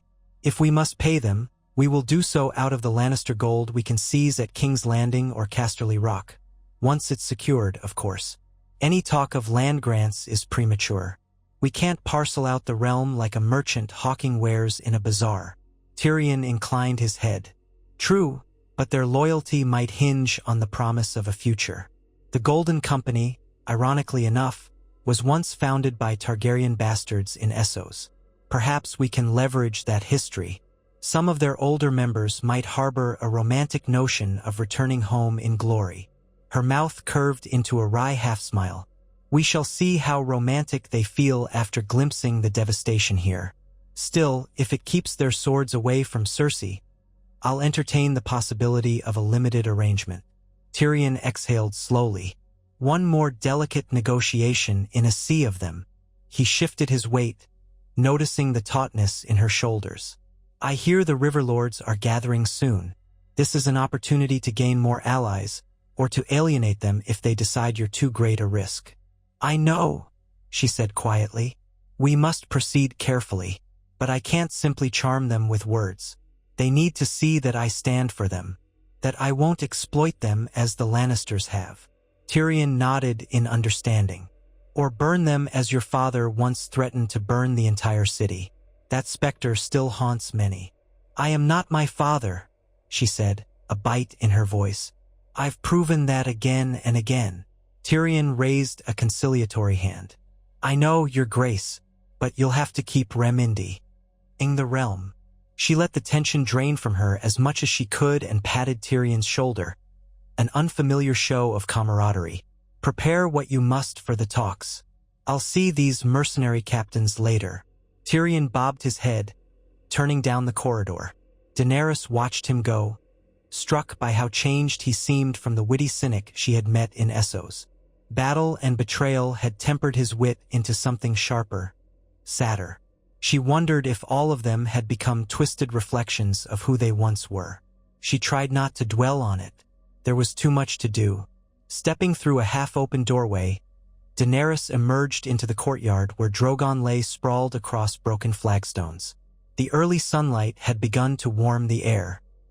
He lifted his great head upon sensing her approach, red eyes flickering.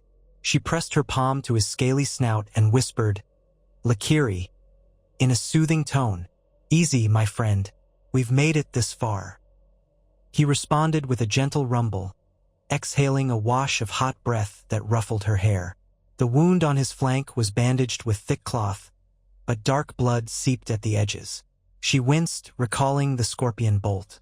That was only a grazing shot. Imagine if it had struck his heart or his brain.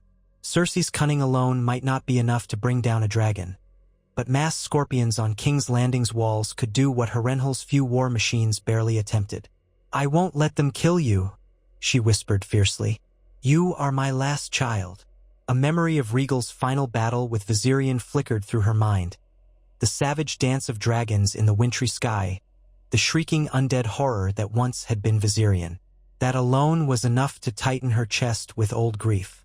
She recalled the feeling of the Night King's cold gaze, that horror of seeing her dragon stolen to serve the dead. But the Night King was gone. The living had won. And now she faced a different monster, one far more familiar, one shaped by mortal ambition and cunning. She thought of Cersei, perched in the Red Keep, likely plotting her next strike.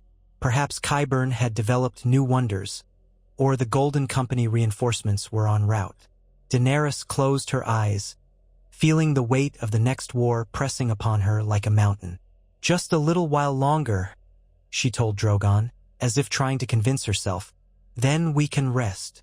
When she returned indoors, the shadows had shifted. Missandei approached, her face bearing both relief and concern. The former slave of Noth had survived the undead onslaught, though she still trembled at times when recalling the sight of whites and White Walkers. "Your Grace," Missandei said, dipping her head. "Pardon, but a messenger has arrived from the north, Ser Brienne of Tarth and Lord Jaime Lannister. They've come to speak with you." A flicker of curiosity stirred in Daenerys. She had known that Jaime had remained in the north for a time, helping Jon Snow restore some order after the Night King's defeat. Ser Brienne, honorable and brave, had sworn herself to serve the Starks. What news would they bring?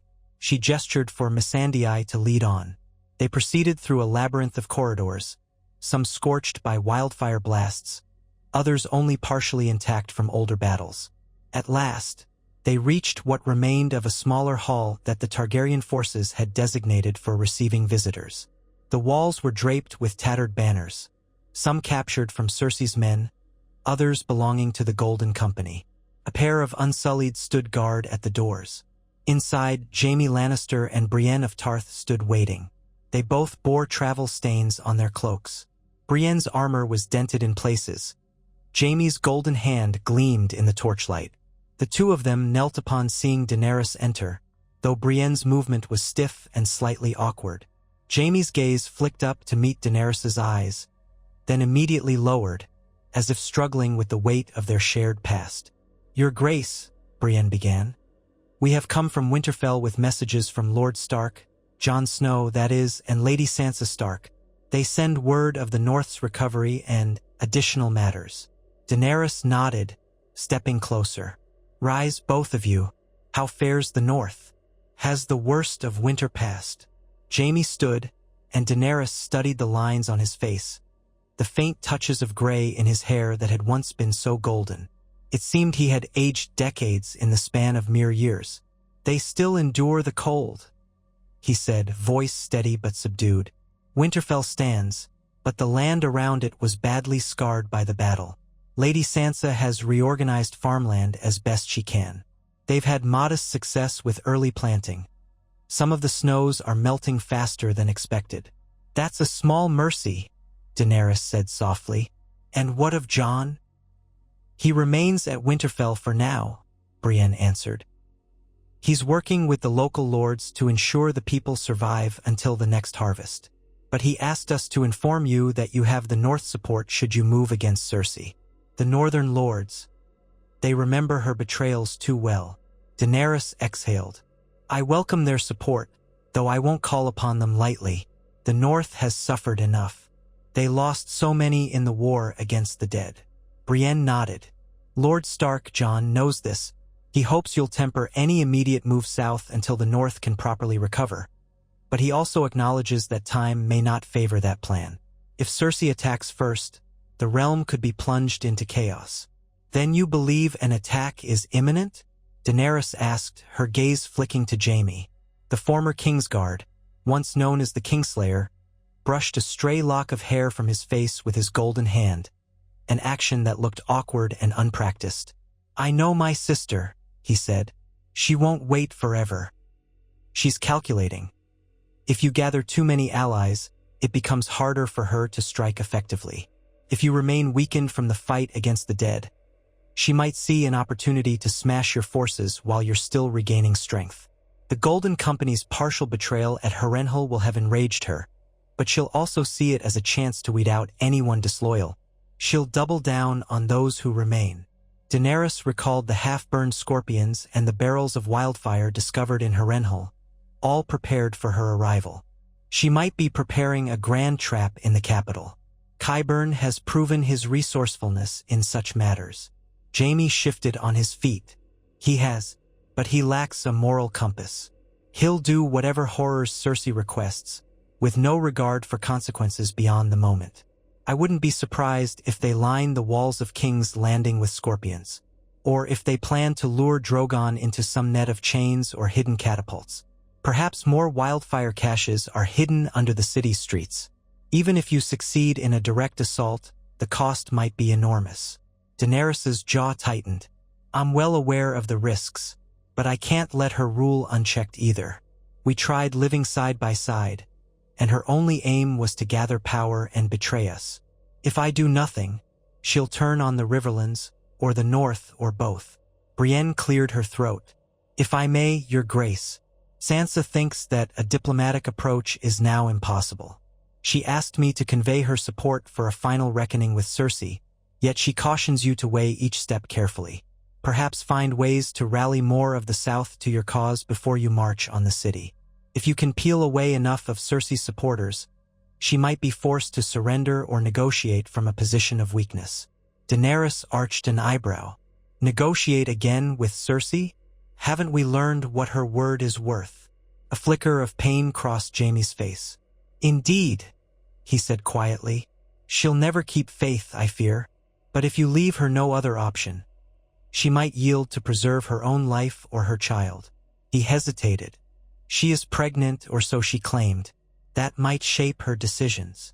Daenerys frowned. "Another child to continue the Lannister line? Or perhaps just another lie to manipulate those around her?" She shook her head. "I can't trust her. That much we all agree on." Brienne inclined her head, as though wanting to change the subject to something more actionable. "Lady Sansa also mentioned that the Vale remains loyal, but they will not move their army south while the passes are still choked with snow. That may not clear for some time. Perhaps you could coordinate with the Riverlands and the Reach instead." A brittle laugh escaped Daenerys. "The Reach is in tatters. Olenna Tyrell is gone. The seat at Highgarden was taken by the Lannisters. Now it's effectively a puppet holding, though House Tarly's remnants might despise Cersei enough to side with me, if Samwell Tarly's words hold any sway." She paused, remembering Sam, the gentle soul who had cured Yora of grayscale. "But that's uncertain, and I doubt the common folk in the Reach will flock to my banner solely on the basis of old grudges." Jaime coughed lightly, as if uncomfortable. "Many Tarly soldiers died fighting for the Lannisters, at least until you burned some of them when they refused to bend the knee on the battlefield. Those scars run deep, Your Grace." Daenerys's throat felt tight. She remembered the moment outside Highgarden, after defeating the Lannister loot train, when Randall Tarly and his son Dickon had refused to bend the knee. She had executed them with dragonfire. In that moment, she had believed she was demonstrating that she was no tyrant. She had given them a choice, but perhaps to others it had seemed cruelty. The memory still weighed on her. "I did what I felt I had to do," she said quietly. "But if that shapes their perception, then so be it. Maybe House Tarly cannot be swayed. Or maybe they'll realize that Cersei's done far worse. I suppose we'll see." Brienne and Jaime exchanged a subtle glance. Daenerys wondered if they pitied her or feared her. She realized she didn't care which, so long as they remained steadfast in the cause of ending Cersei's tyranny. "You must be weary from your travels," she said at last. "We'll find you rooms, though Harrenhal is hardly comfortable. Then I'll meet with you again this evening to discuss next steps." Brienne bowed politely. Jaime did the same, though his eyes flicked to her face with an unreadable expression. She wondered if he saw a hint of rigor in her features, or if he saw only the daughter of the Mad King. Once, he had been the Golden Knight who stabbed her father to prevent the destruction of King's Landing. Now he was forging a new path, no longer at Cersei's side. Life was full of strange turns. They left the chamber, and Daenerys stood alone for a moment in the flickering torchlight. Distant clangs of metal on metal echoed in the hallway. Her unsullied removing collapsed debris, or the newly sworn Golden Company men carting away rubble. Harrenhal had become a crucible of sorts, forging new alliances out of necessity. She let out a slow breath, feeling both more certain and more unsure than ever. She stepped outside into one of the castle's inner courtyards, where jagged walls rose around her. Standing in the open, gazing at the battered fortress, she thought about the meeting to come with the River Lords. She could almost hear the swirl of rumors that would attend it. She's the Mad King's daughter. She burned the Tarlys. She tried to rule half of Westeros alongside Cersei Lannister. She fought the undead. She lost 2 dragons. So many fragments of truth and distortion. A handful of small folk lingered near a makeshift infirmary across the courtyard, farmers and washerwomen who had taken shelter in Harrenhal, only to find themselves trapped in the fighting. Now they aided her healers in tending to the wounded. Daenerys approached them quietly, noticing how their eyes widened. One child pressed his face into his mother's skirts, trembling. Another stared with open curiosity, perhaps enthralled by the notion of a dragon queen. "Have you lost your home?" Daenerys asked the mother gently, spotting the exhaustion etched in her features. "Aye, Your Grace," the woman managed, curtsying awkwardly. "The wars, the White Walkers, we had to flee from the north side of the Trident. Then the Lannisters seized our village for a storehouse. We ran here hoping for safety. Didn't expect more fighting." Daenerys knelt slightly to see the child's face. He looked no more than 5 or 6. "What is your name?" He clutched his mother's skirts more tightly. She coaxed him. "Go on, Robbie." The boy peered up, eyes wide. "Robb," he whispered. Daenerys smiled as softly as she could, mindful of how fierce or distant she might appear in armor and a cloak. "Hello, Robb." She didn't miss the significance of the name. Robb Stark, the former king in the north, had once been beloved in these parts. "You'll be safe here, as safe as we can make it.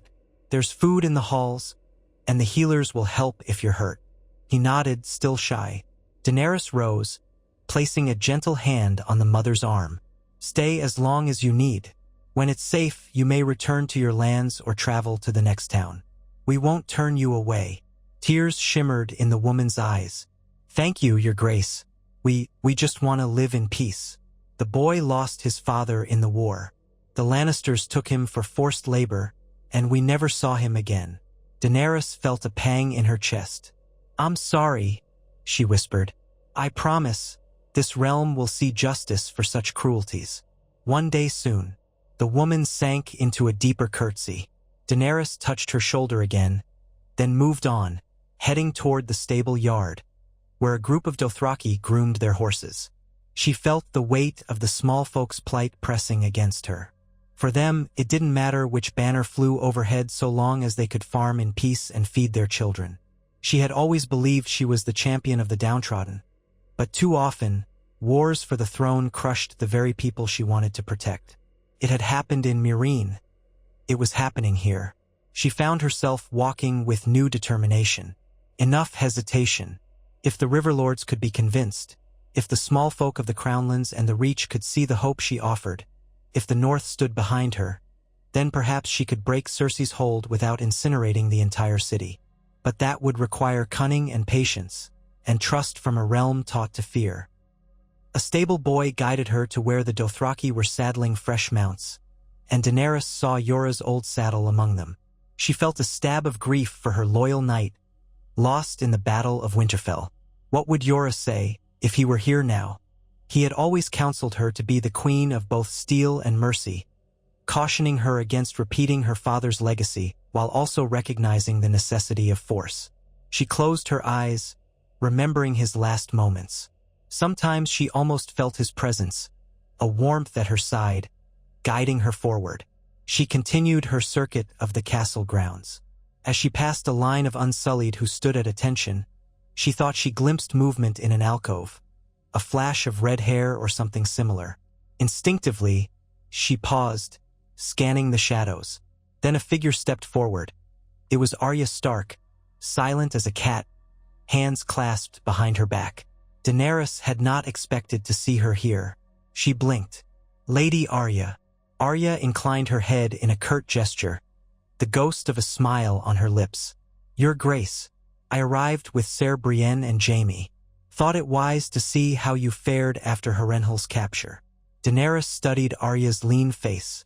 She had changed so much since their first meeting in Winterfell's Great Hall.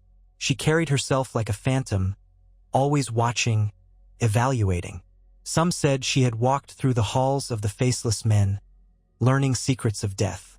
Daenerys had never asked her directly. It seemed too dangerous to know. I'm glad you're here, Daenerys said, though her voice betrayed caution. Jon didn't mention you in his messages. Arya shrugged. He didn't know. I left Winterfell on my own. I needed to see for myself. The North may stand with you, but some lords aren't too keen on losing more men. We can't fight every war for the rest of Westeros. Daenerys nodded, accepting the blunt statement. Yet if Cersei is allowed to remain in power, the North won't be safe. Eventually, she'll turn her gaze upon you. I know, Arya said simply. Her gray eyes flicked to a passing group of Dothraki. That's why I'm here, to help if I can. Daenerys found herself curious. And how do you plan to help? A faint smirk tugged at Arya's mouth. By doing what I do best. Daenerys considered that. Arya had once bragged that she could sneak into the Red Keep and slit Cersei's throat. Perhaps she still intended to, but such a gambit was fraught with peril. We'll talk about it, Daenerys said at last. For now, rest. The Riverlords will be arriving soon. I'd value your perspective. Arya's smirk remained, but she offered a small, respectful bow. Then, with a quiet footstep, she slipped away, merging into a cluster of passing soldiers as if she had always been there. Daenerys exhaled, reminded that alliances came in many forms. Arya might well be the deadliest asset she had, or the realm's next quiet assassin, forging her own path. Late that afternoon, as the shadows lengthened across Harrenhal's courtyards, the lords of the Trident began to arrive in small parties. Some were lesser bannermen with modest retinues, 2 or 3 guards on bedraggled horses. Others, like Lord Blackwood, arrived with a throng of archers, banners depicting ravens on a field of red. Edmure Tully led a band from Riverrun, the fish of Tully streaming upon blue banners. Lady Bracken was last, overshadowed by her numerous horsemen. The centuries-old feud between Bracken and Blackwood loomed like a storm cloud over the meeting. They were greeted by unsullied guards at the gate, then guided through the rubble-strewn corridors to the largest intact chamber, once a feasting hall in better days. Daenerys took her seat at the head of a long table, beneath tattered banners of black and red, her Targaryen sigil. Tyrion, Varys, Grey Worm, and Missandei flanked her. A small dais on the side accommodated Edmure Tully, who had been instrumental in convincing some of these lords to attend. Arya lingered near the back, hood drawn, silent as ever. Jaime Lannister and Brienne stood off to one side, representatives of the North's perspective, though Jaime's presence earned wary glances from the assembled lords. Many pairs of eyes shifted uncomfortably at the sight of Daenerys. The rumors had preceded her. The Dragon Queen, fathered by the Mad King, rumored to have burned men alive, rumored to have saved the entire realm from the undead. So many rumors, swirling together like conflicting winds. She began by speaking in a clear, measured tone. "I welcome you all to Harrenhal, and I thank you for braving these troubled roads. I know your lands have suffered greatly, from the War of the Five Kings, from the frays from Lannister armies, from the terror of the undead. We have all lost much. I will not waste your time with empty speeches. I've summoned you to discuss how we can restore peace and prosperity to the Riverlands, and to all of Westeros." Lord Blackwood, thin and pale, stepped forward. "Your Grace, House Blackwood has long memories, including times when the Targaryens safeguarded this realm. But we also remember the travails of the Dance of Dragons, and the devastation wrought when dragons war among men. We fear that any new conflict with Queen Cersei might ravage our lands again." And Lady Bracken snorted. "Better a quick war than endless banditry and half measures. We've had to fend off Lannister patrols that consider us rebellious scum." She eyed Daenerys warily. "But how do we know you'll not bring that same destruction upon our villages?" Daenerys lifted her chin. "I have no intention of turning the Riverlands into a battlefield, nor do I wish to see dragonfire consume your homes. If Cersei would stand down, we could avert a final war. But she won't. You know her cruelty. You've felt it firsthand. Should she remain unopposed, she will bleed your lands dry, as she did Highgarden, as she did countless villages. I offer you a chance to stand with me and reclaim your autonomy. This is your land, not hers." She paused, letting her words sink in. Edmure Tully inclined his head in agreement. "I can attest that Her Grace's forces have not seized food or burned farmland since arriving at Harrenhal. They've protected what they could. My uncle, Hoster Tully, once spoke fondly of King Aerys before his madness, and more fondly still of Prince Rhaegar, who was said to be a noble man. Now, I see in Daenerys Targaryen someone who truly cares for the realm's well-being. She risked everything to fight the undead in the north. That is not the act of a tyrant." A flicker of relief warmed Daenerys's chest. Edmure's support carried weight with these lords. She quickly pressed the advantage. "I know trust must be earned, especially after all you've endured. That is why I ask not for your blind allegiance, but for your cooperation. Stand with me against Cersei, and I promise you'll retain your lands and your rights. I have no wish to rule over smoking ruins or starving people. I want to rebuild what has been lost." Voices murmured in the hall. Lord Vance whispered something to Lady Mallister, who frowned in thought. A lesser lord asked about the threat of Golden Company soldiers still loyal to Cersei in the region, and Tyrion assured them that most had been driven out or subdued. Another lord inquired about the costs of supporting the Targaryen cause. "Must we send men to fight in the Crownlands? Our levies are exhausted." Daenerys regarded him with sympathy. "I won't demand more than you can give. If you can spare soldiers, I welcome them. If not, perhaps you can help with supplies, roads, or fortifications. Together, we can stand stronger against any attempt by Cersei to retake these lands. Lady Bracken cleared her throat. And what if Cersei attacks directly? Will you shield the trident with your dragon? I will, Daenerys said firmly. If she tries to bring her armies through the riverlands, I'll meet her in battle before she can raise your fields. But my hope is that by uniting now, we force her to fight a war on multiple fronts or sue for terms. She cannot match the combined strength of the North, the Vale Dorne. She raised her voice. And the Riverlands, if you stand with me. Dorne, Blackwood repeated, surprised. Tyrion interjected with a nod. A portion of Dornish forces have rallied under Prince Cornwall, though it's a shaky alliance. They harbor resentment for the deaths of Prince Doran, Illyria Sand, and others. However, they recognize that Cersei was responsible for Myrcella's death in their eyes, a blame which stokes their fury. Daenerys inhaled. Time is short, my lords and ladies. The snows recede, but the opportunity to secure peace will not remain open. Cersei grows bolder with each day, forging new alliances, consolidating her hold on the Westerlands and King's Landing. I ask you to choose. Remain divided, or unite under my banner and help forge a realm no longer strangled by one tyrant's greed. Silence stretched across the hall. Some lords looked to Edmure Tully, who nodded gravely, signifying House Tully's unequivocal support. Others stared at Daenerys' sigil, the three-headed dragon. Lord Blackwood finally spoke, voice quiet but resolute. House Blackwood will pledge our strength to you, your grace. But we beseech you, do not unleash dragonfire on innocents. King Aegon won the realm by forging it, not merely burning it. Daenerys inclined her head. I accept your oath, and I promise to spare the innocent.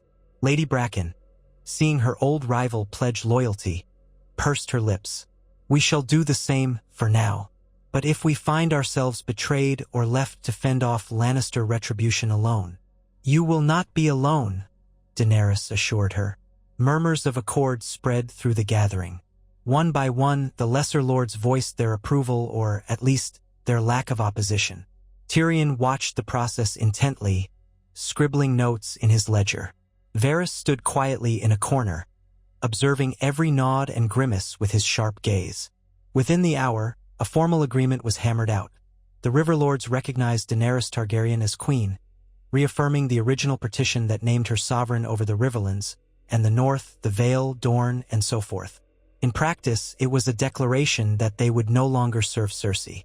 Edmure Tully was established as the region's caretaker, ensuring supplies and levies if the war resumed. In return, Daenerys promised to protect their lands from Lannister incursions and not to ravage their people with pillaging or forced conscription. Once the lords had pledged themselves, Daenerys offered them rooms for the night. Many departed shortly after, wanting to avoid sleeping under Harrenhal's cursed roofs. Still, the symbolic commitment was made. Daenerys could sense a ripple of relief among her counselors. Another step taken, another piece added to the puzzle of uniting the realm against Cersei. Night fell with a cold moon hanging above the twisted towers. A small feast was held in a marginally intact hall, more humble than Daenerys would have liked for celebrating an alliance of such importance. Barrels of ale and salted beef were brought out. The Dothraki hunched over their bowls, unimpressed by Westerosi fare, while the river lords who chose to remain conversed in low tones, uncertain about this alliance but determined to see it through. Daenerys, seated at the head of a long table, toyed with her food more than she ate it. Tyrion, on her right, attempted a few wry jokes that fell flat in the subdued atmosphere. Jaime hovered near the edge of the hall, keenly aware that many disliked his presence, while Brienne tried to coax him into participating. Arya sat quietly off to the side, observing. Grey Worm and Missandei kept Daenerys company, though the old camaraderie they once shared felt overshadowed by the knowledge that war waited just beyond the horizon. Eventually, Daenerys rose from the table and slipped away. She felt suffocated by the close press of lords and soldiers, the constant swirl of tension. Outside, the night air was cool, and she could see a faint glow of moonlight reflecting off the castle's battered walls. She walked the courtyard alone, footsteps echoing. Harrenhal's immensity swallowed the moonlit sky, the melted towers looming like giant claws. A quiet scrape of boots alerted her that she wasn't alone. She turned to see Jaime Lannister approach. He paused a respectful distance away, inclining his head. "Your Grace." She studied his face by moonlight. His scar along the cheekbone was subtle, reminiscent of the captivity he had endured years ago. The golden hand glinted at his side. "Sir Jaime," she said, "you left the feast early." He hesitated, as if unsure how much to reveal. "I find I'm not much for feasting these days. Too many memories. Too much," he trailed off. "I wanted to speak with you, privately." She glanced around, noting that no one else was in earshot. "Speak, then." He stepped closer, the golden hand flexing reflexively as he sought the right words. "My sister, Cersei, taught me the art of lies and half-truths. But I don't want to lie to you. I still love my family name, the Lannisters, but I've seen what Cersei has become, what she's willing to do. I can't stand by it any longer. That's why I'm here, supporting you, because I believe you can end this war without destroying half the realm." She pressed her lips together. "I intend to, but sometimes ends can only be achieved through destruction. I've seen it in Essos. I've seen it here. Does that trouble you?" He exhaled. "Of course it troubles me. I once served a king who would have burned King's Landing to ashes, had I not stopped him. I don't regret stabbing him in the back. I only regret that the realm saw me as an honorless traitor. But if I had to do it again, I would, because innocent lives mattered more than vows that would preserve a mad king's reign." She felt a pang at the mention of her father, the Mad King. "Are you afraid I'm like him?" she asked quietly. Jaime studied her face. "No," he said at last. "You're not. Even when you burned Randall Tarly, that was a punishment you deemed just. My father, Tywin, would have done something worse and called it strategy. My sister, on the other hand, sets wildfire traps under the city. I've seen her use it. She blew up the Great September to eliminate her enemies. Thousands died, many of them innocents. She has no remorse for that." The memory churned Daenerys' stomach. She'd heard the tale. Cersei had used wildfire to kill the High Sparrow, Queen Marjorie Tyrell, and countless others. "I want to avoid that fate, my father's or Cersei's. But I may have to wrest King's Landing from her by force." Jaime nodded grimly. "You might. I only ask you to remember the reason you crossed the sea in the first place. If it's to shatter the wheel, then don't let the city be crushed under it." She regarded him for a long moment. "I'll do my best. That's all I can promise." A faint glimmer of relief passed over his features. He took a step back. "Then I'll serve you as best I can, Your Grace. I know the city, I know Cersei. If there's any way to minimize bloodshed, I'll help you find it." She inclined her head. "Thank you, Jaime Lannister." He turned and strode away, leaving her alone with the moonlight and her thoughts. The weight of the decision pressed ever heavier on her. The realm had begun to flock to her side. North, Riverlands, Vale, Dorne. Yet she knew that the crown of the Seven Kingdoms was forged in blood, and sometimes in fire. If she advanced on King's Landing, she risked repeating the cycles of devastation that had plagued Westeros for generations. If she did nothing, Cersei would erode her alliances or unleash horrors in the process. As Daenerys paced among the broken stones, a gust of wind swept in from the godswood. She tilted her face up, letting the cool air caress her cheeks. "What would you do, Rhaegar?" she murmured to the ghosts of her blood. "What would you have done, Yora? Barristan?" All those who had counseled her once gone. She heard only silence. Eventually, she returned to her chambers, which had once been some minor lord's suite. It was drafty, the walls cracked by old dragonfire. Missandei awaited her there, stoking the embers in a small brazier. "The night is cold, Your Grace," she said softly. "You'll want warmth." Daenerys offered a tired smile. "Thank you, Missandei." She let the woman help her remove the heavier layers of her cloak and took a seat at a rickety table. A single candle flickered, its light dancing across the walls. Missandei hesitated before speaking again. Is it true that the lords pledged themselves to you tonight? It is. The Riverlands stand with us, at least those present. Others are sure to follow. And does that mean war with Cersei is near? Missandei's expression held a note of dread, though she tried to hide it. Daenerys nodded slowly. Yes, but we must gather our strength first. I won't march on King's Landing with half an army and no plan. Cersei would relish that. Missandei stepped closer, her voice dropping. I remember the day we first arrived at Dragonstone. How hopeful you were to bring justice to these lands. Now I see so much pain in your eyes. I hope you can find a way to free these people without losing more of what you hold dear. Daenerys reached out, clasping Missandei's hand. So do I. They shared a quiet moment in the candlelight, the closeness of two women who had traveled the world together, from the scorching sun of Essos to the freezing snows of the north, seeking a better future.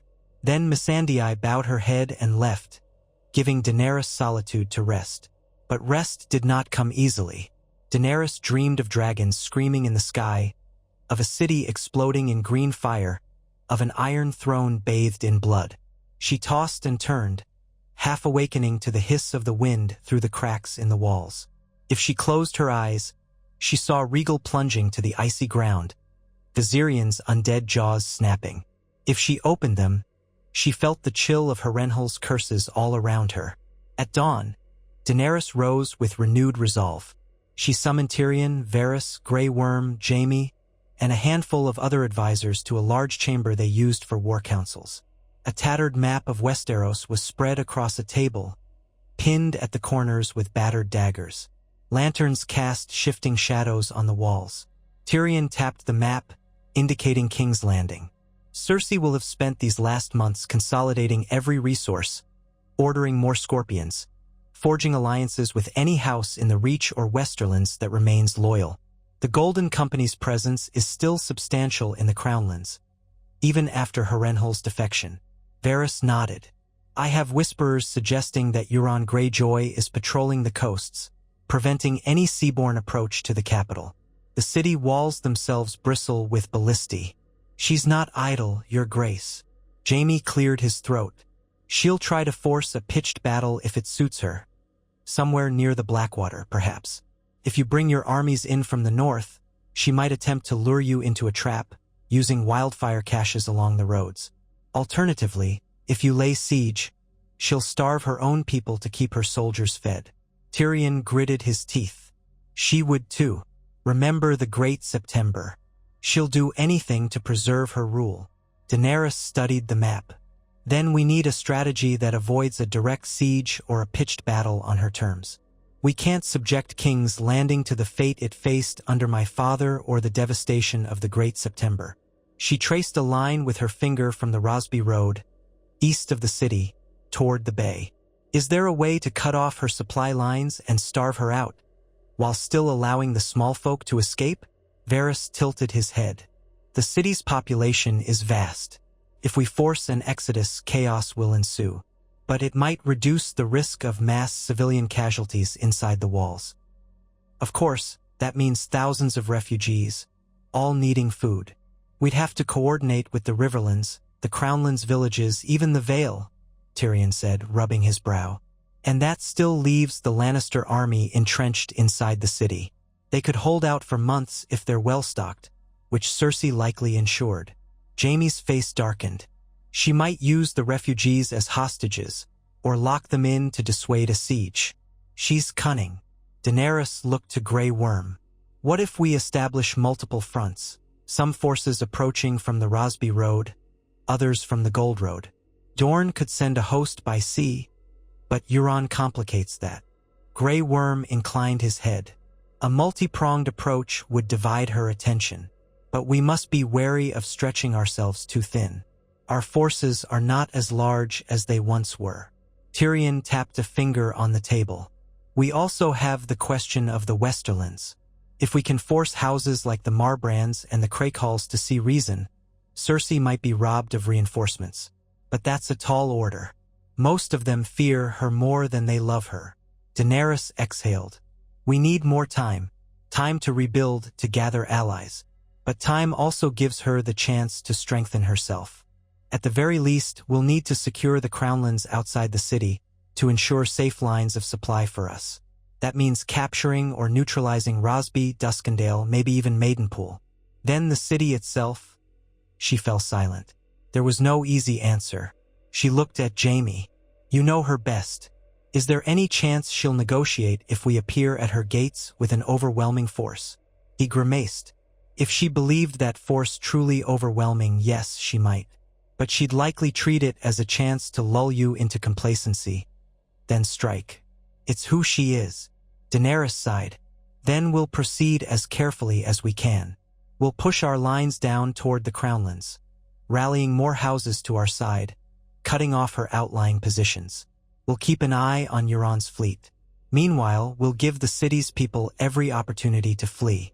If it comes to a final assault, we'll do everything possible to avoid harming innocents. Tyrion nodded slowly, though the worry in his eyes spoke volumes. That is wise, Your Grace, but it will be no simple task. Cersei's game is deception and fear. If she senses weakness or doubt, she'll exploit it. Daenerys set her jaw. Let her. I'll show her that we are not weak. We are merciful, but not to be trifled with. In the end, the realm must be united under one ruler. This half-measure partition we once agreed to has only deepened the wounds. We must heal it properly, or Westeros will bleed forever. No one could argue with that. The partition was dead, a relic of a fragile truce. Now, with Harrenhal secured and the Riverlands rallied, the next step would be forging a path to King's Landing. The War Council broke so that each advisor could set tasks in motion. Logistics of supply, fortifications along the Trident, messages dispatched to potential allies in the Crownlands. Daenerys lingered at the table, staring at the sprawl of inked roads and rivers. She remembered standing in the painted table chamber on Dragonstone, dreaming of swift victories, certain that she would free the realm from tyranny in a matter of months. Instead, she had lost 2 dragons, half her army, and tens of thousands of innocent lives had been caught in the crossfire. The unstoppable force of her ambition had collided with the immovable object of Westeros' scars. But still she pressed forward. She would not abandon those who believed in her cause, the small folk, the freedmen of Essos, the allies who had pledged themselves despite the risk. She would not let Cersei rule unchallenged, crushing hope beneath her heel. Perhaps war was inevitable, but this time Daenerys would wage it with the knowledge of what total devastation truly cost. She would not become her father, nor would she be the naive conqueror. She would be a queen who learned from each scar, forging a new path. That evening, as the sky outside darkened and the torches in Harrenhal's hallways flickered, Daenerys finally took a moment to slip away to the godswood that lay behind the castle walls. It was not a grand godswood like that of Winterfell, but a smaller cluster of ancient, twisted weirwoods growing among overgrown brambles and stagnant pools. Moss-draped stone benches in tatters of green, and a foul-smelling mist hung over the water, hinting at the ghosts said to roam these grounds. Daenerys had no real connection to the old gods. She barely knew the faith of the Seven either. Her ancestors had worshipped their own deities in old Valyria. Still, she sought some measure of quiet, a space to reflect on what lay ahead. She was not surprised to find Arya Stark already there, standing beside the largest weirwood, its bark white as bone, its carved face worn by time. Arya's gaze flicked over as Daenerys approached. The Inger woman said nothing at first, merely nodded. Then she turned back to the tree, running her fingers along the carved grooves. "I've prayed here before," she said softly. "Not this exact tree, but in other godswoods. The old gods watched over my family long before we knelt to Targaryens." Daenerys inclined her head in acknowledgement. "I didn't mean to disturb you." "You're not disturbing me," Arya said, stepping back from the trunk. She watched Daenerys carefully, as if weighing her every breath. "You've done something remarkable, uniting these lords, forging a new path. Even Sansa acknowledges that. But it's not enough, is it?" Daenerys pressed her lips together. "It never seems to be." Arya glanced at the surface of the stagnant pool, where pale light reflected from the moon. I came down here partly because I wanted to offer you my help in ending this. Once and for all. I don't need an army. I can do it myself. Daenerys felt her heart pick up speed. You mean kill Cersei? She said quietly, her voice a ghost of breath. Arya's face showed neither remorse nor fear. Yes, I can slip into the Red Keep as I've done before. I can do what needs to be done. That might spare thousands. For a moment, Daenerys's mind spun with the implications. Could it truly be that simple? One dagger in the dark, and the greatest threat to the realm would be ended. The partition had failed, the war threatened to spill more blood. Why not? But then she thought of the potential fallout. If she's assassinated, who takes control of the Lannister armies? Would they lay down their arms, or would they fight out of vengeance? Would the city fall into chaos? We might exchange one war for another. Arya shrugged, a slight motion of her shoulders. Perhaps, but that's your realm to command. At least the woman who orchestrates all this death would be gone. Daenerys stared at the weirwood's face, the red sap-like tears that once were said to symbolize the old gods weeping for the tragedies of men. She thought of how easily she might say yes, how the next day might dawn with Cersei's death, and the throne vacant save for the terrified remnants of her loyalists. I understand your desire, Daenerys said at last, and I won't deny it tempts me, but it also feels too simple, too risky. If we're to break the wheel, can we do it with murder in the dark? Or do we risk turning Cersei into a martyr for those who still stand by her? Arya's eyes narrowed. She's no martyr. She's a monster. She is, Daenerys agreed. But the realm is complicated. People believe what they want to believe. They might see an assassination as proof that I'm no better than her, that I deal in shadows. Could spark more hatred, more divisions. Arya scoffed softly. So you'd prefer an open battle, thousands dead, the city in flames, so that your victory seems more legitimate? Daenerys winced at the bluntness, but she refused to flinch. I don't want any of that. But we have to consider the consequences. Killing her in secret might save lives in the short term, or it might plunge the realm into chaos. Maybe I can reason with some of her allies, force a surrender. If we remove the queen by stealth, those allies might lash out, suspecting every shadow. We might lose the chance for a peaceful transition. Arya studied her in silence, the tension thick. Then she exhaled. You're the queen. It's your choice. But if you change your mind, I can help you avoid a slaughter. I've trained for years to kill those who need killing. Daenerys believed her. She'd heard the stories, Walder Frey, the men who had once threatened Arya's family, the quiet, lethal skill she possessed. I'll remember, Daenerys said softly. If the moment comes and all else fails. Arya nodded, turning back to the pool. The old gods watch. They don't speak, but sometimes I wish they did. They might have told me if my father was proud when I became a killer.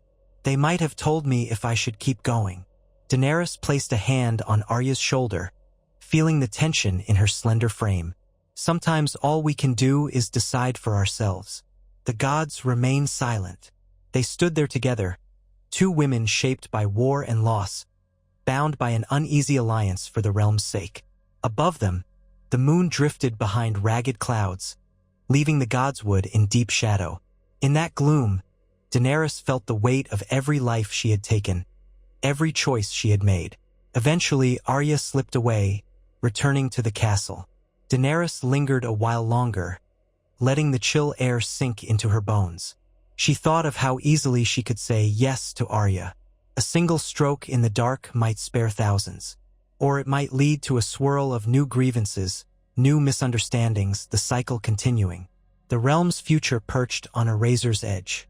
At dawn the next day, Daenerys summoned the combined forces to make preparations. Patrols would scout roads leading to King's Landing. Diplomats would ride to Duskendale, Rosby, Maidenpool, and other key points, attempting to secure their allegiance or neutrality. She sent ravens north, informing Jon of her plans, inviting him to coordinate if the North recovered enough to contribute more men. She sent messages to Prince Corran in Dorne, urging him to mobilize if possible. Over the following weeks, troops began to trickle in Riverlanders, a small contingent of Vale Knights who had managed to navigate the thawing mountain passes, a modest company of Dornish spearmen, still nursing old grudges but pragmatic enough to see that Daenerys offered their best chance at revenge against Cersei. The Golden Company rebels at Harrenhal remained under watch, half trusted, half feared. Meanwhile, Grey Worm drilled the Unsullied daily, forging them into a smaller but still formidable corps.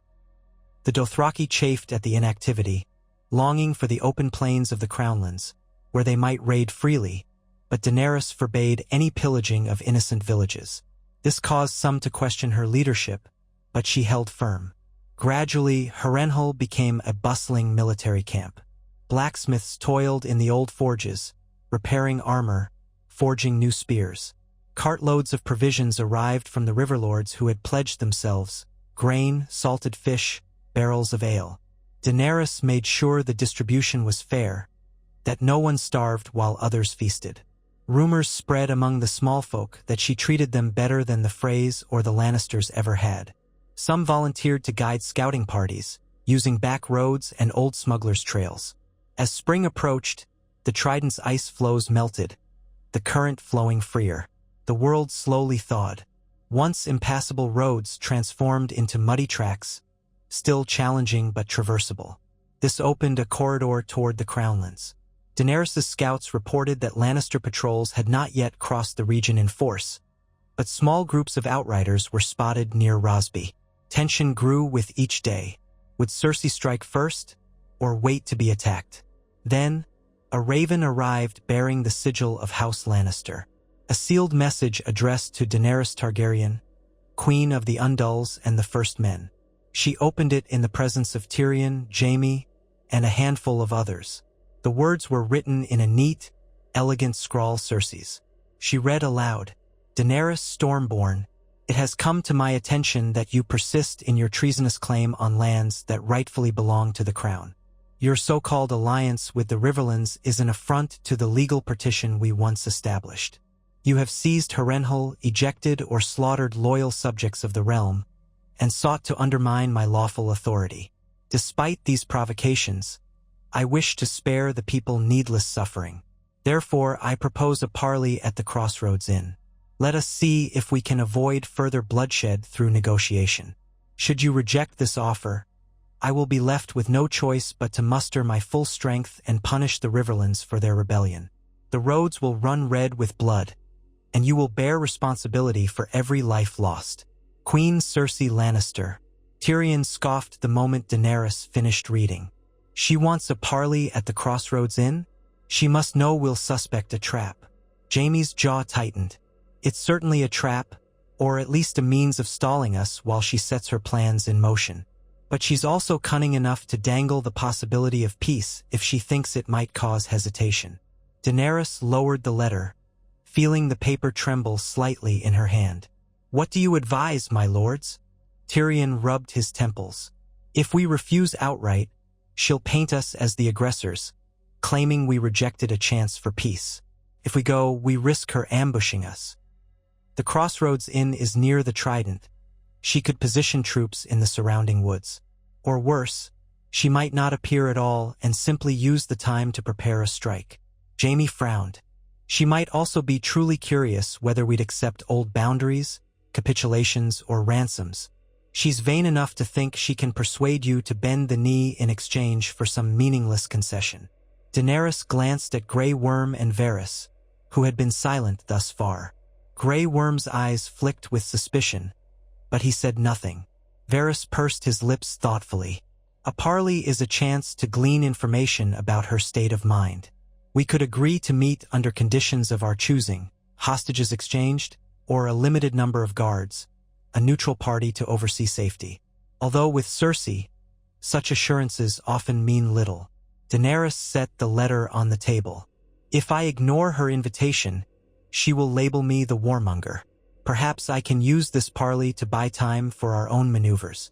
Or if the gods are truly kind, maybe she'll show some desire to end this without another war. But I doubt that." Tyrion nodded.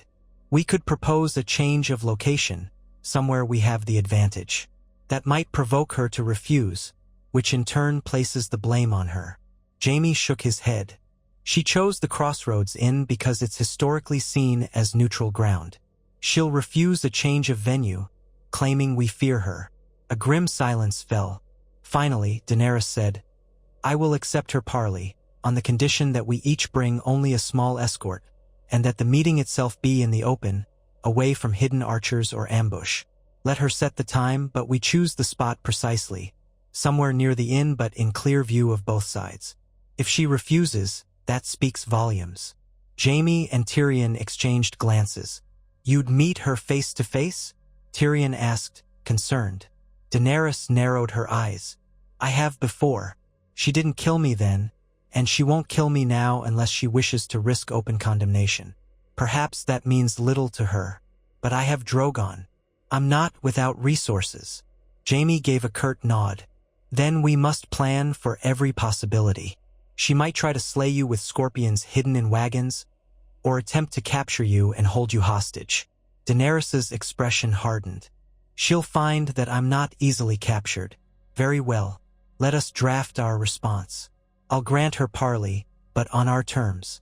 I will see what she has to say, and if nothing else, we learn more of her intentions. They worked out the details, finalizing a careful missive, ensuring the language was resolute yet open to dialogue. Daenerys insisted they include a line that any harm visited upon her or her envoys would constitute a declaration of war against the entire alliance.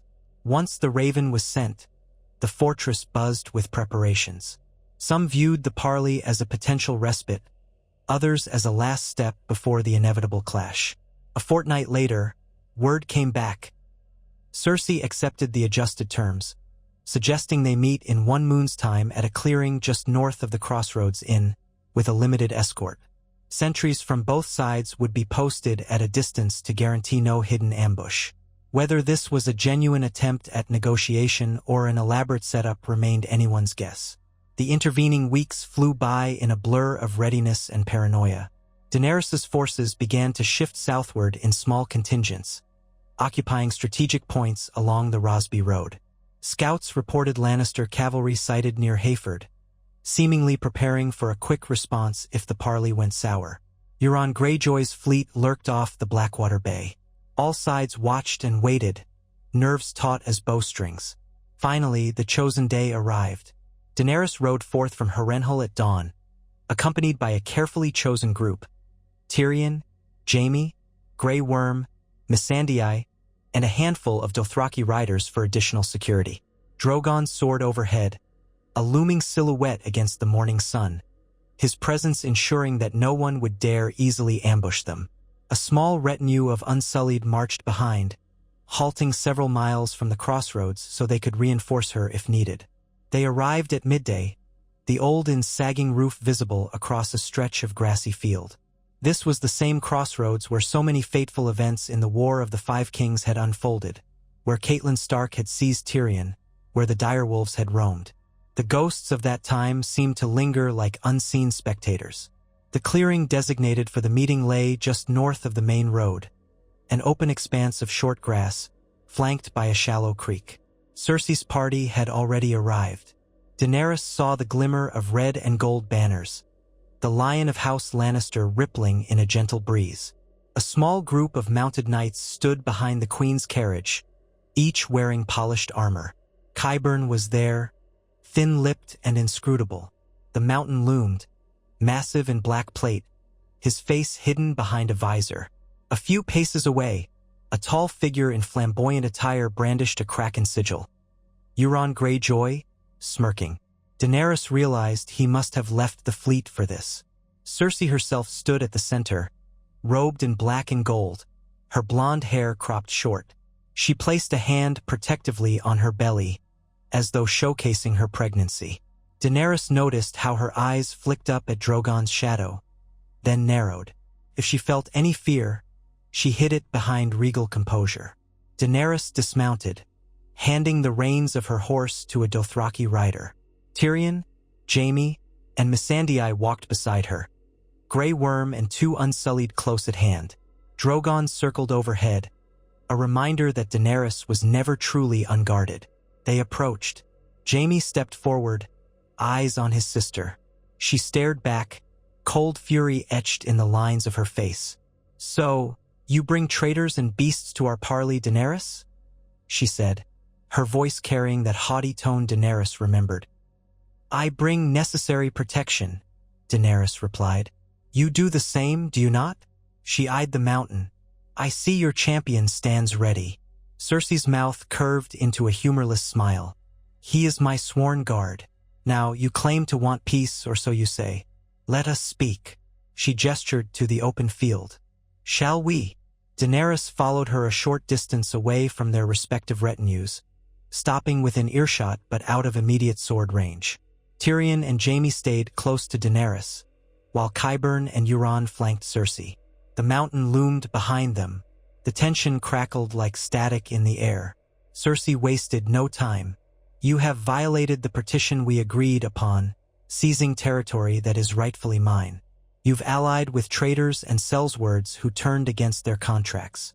Should I not declare open war on you for this treason?" Daenerys lifted her chin. "That partition was voided the moment you refused to send aid against the army of the dead. We faced the end of the world in the north. You hoarded your forces, used the time to plot our downfall. You never intended to uphold that truce." Cersei's eyes blazed. "I acted in the best interests of the realm. Had you failed, the dead would have swept over us all. My armies would have been the last line of defense. But you prevailed, and now you turn your swords against your rightful queen." Jaime stepped forward. "Cersei, enough lies. You never meant to fight the dead. You only meant to watch Daenerys and the North bleed, then pick up the pieces. Don't pretend otherwise." She turned her gaze upon him, scorn dripping from her voice.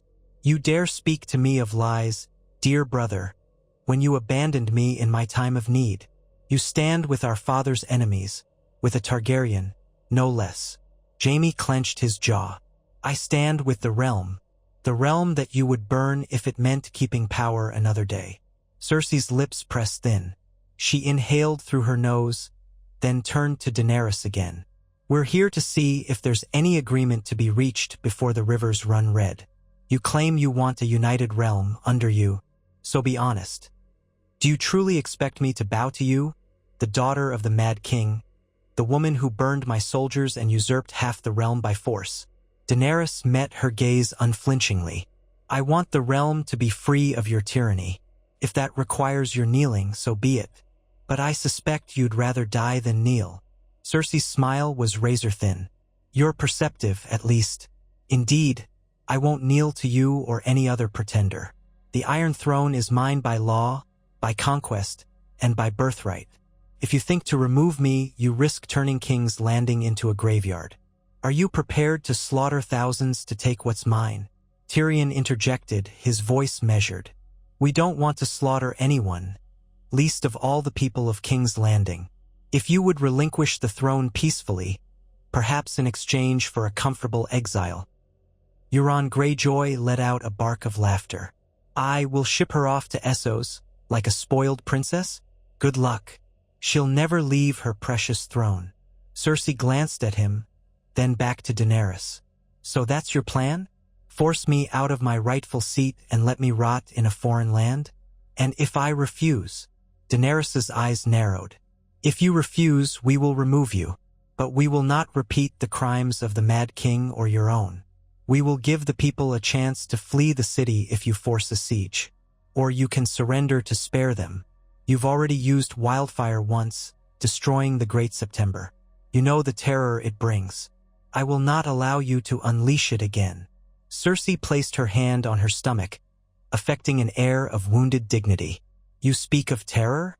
You're the one with a dragon circling above us, threatening to incinerate entire armies. This is nothing but intimidation. Why not fight me in honorable battle if you think you can win? Or do you prefer to cower behind that beast's flames?" Daenerys was unmoved. "I prefer to save lives, even if you do not. Surrender and you can live out the rest of your days in comfort. Fight and you will lose everything, as your father did, as your children did. The choice is yours." Rage flickered in Cersei's eyes at the mention of her children. Her voice turned icy. Don't you ever speak of my children again, you foreign savage. You know nothing of what I've lost, what I've endured to keep this realm together when men like you." She cast a venomous glance at Tyrion and Jaime. "Betrayed me at every turn."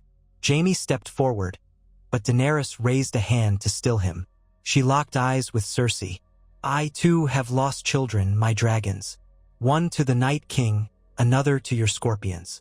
Don't imagine you're the only mother who has suffered. But enough. This parley is pointless unless you intend to negotiate in good faith. Do you?" Cersei's silence spoke volumes.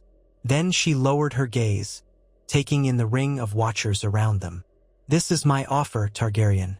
Withdraw all forces from the Crownlands and the Reach, cede the Riverlands to me once again, and confine yourself to the north if those barbarians will still have you.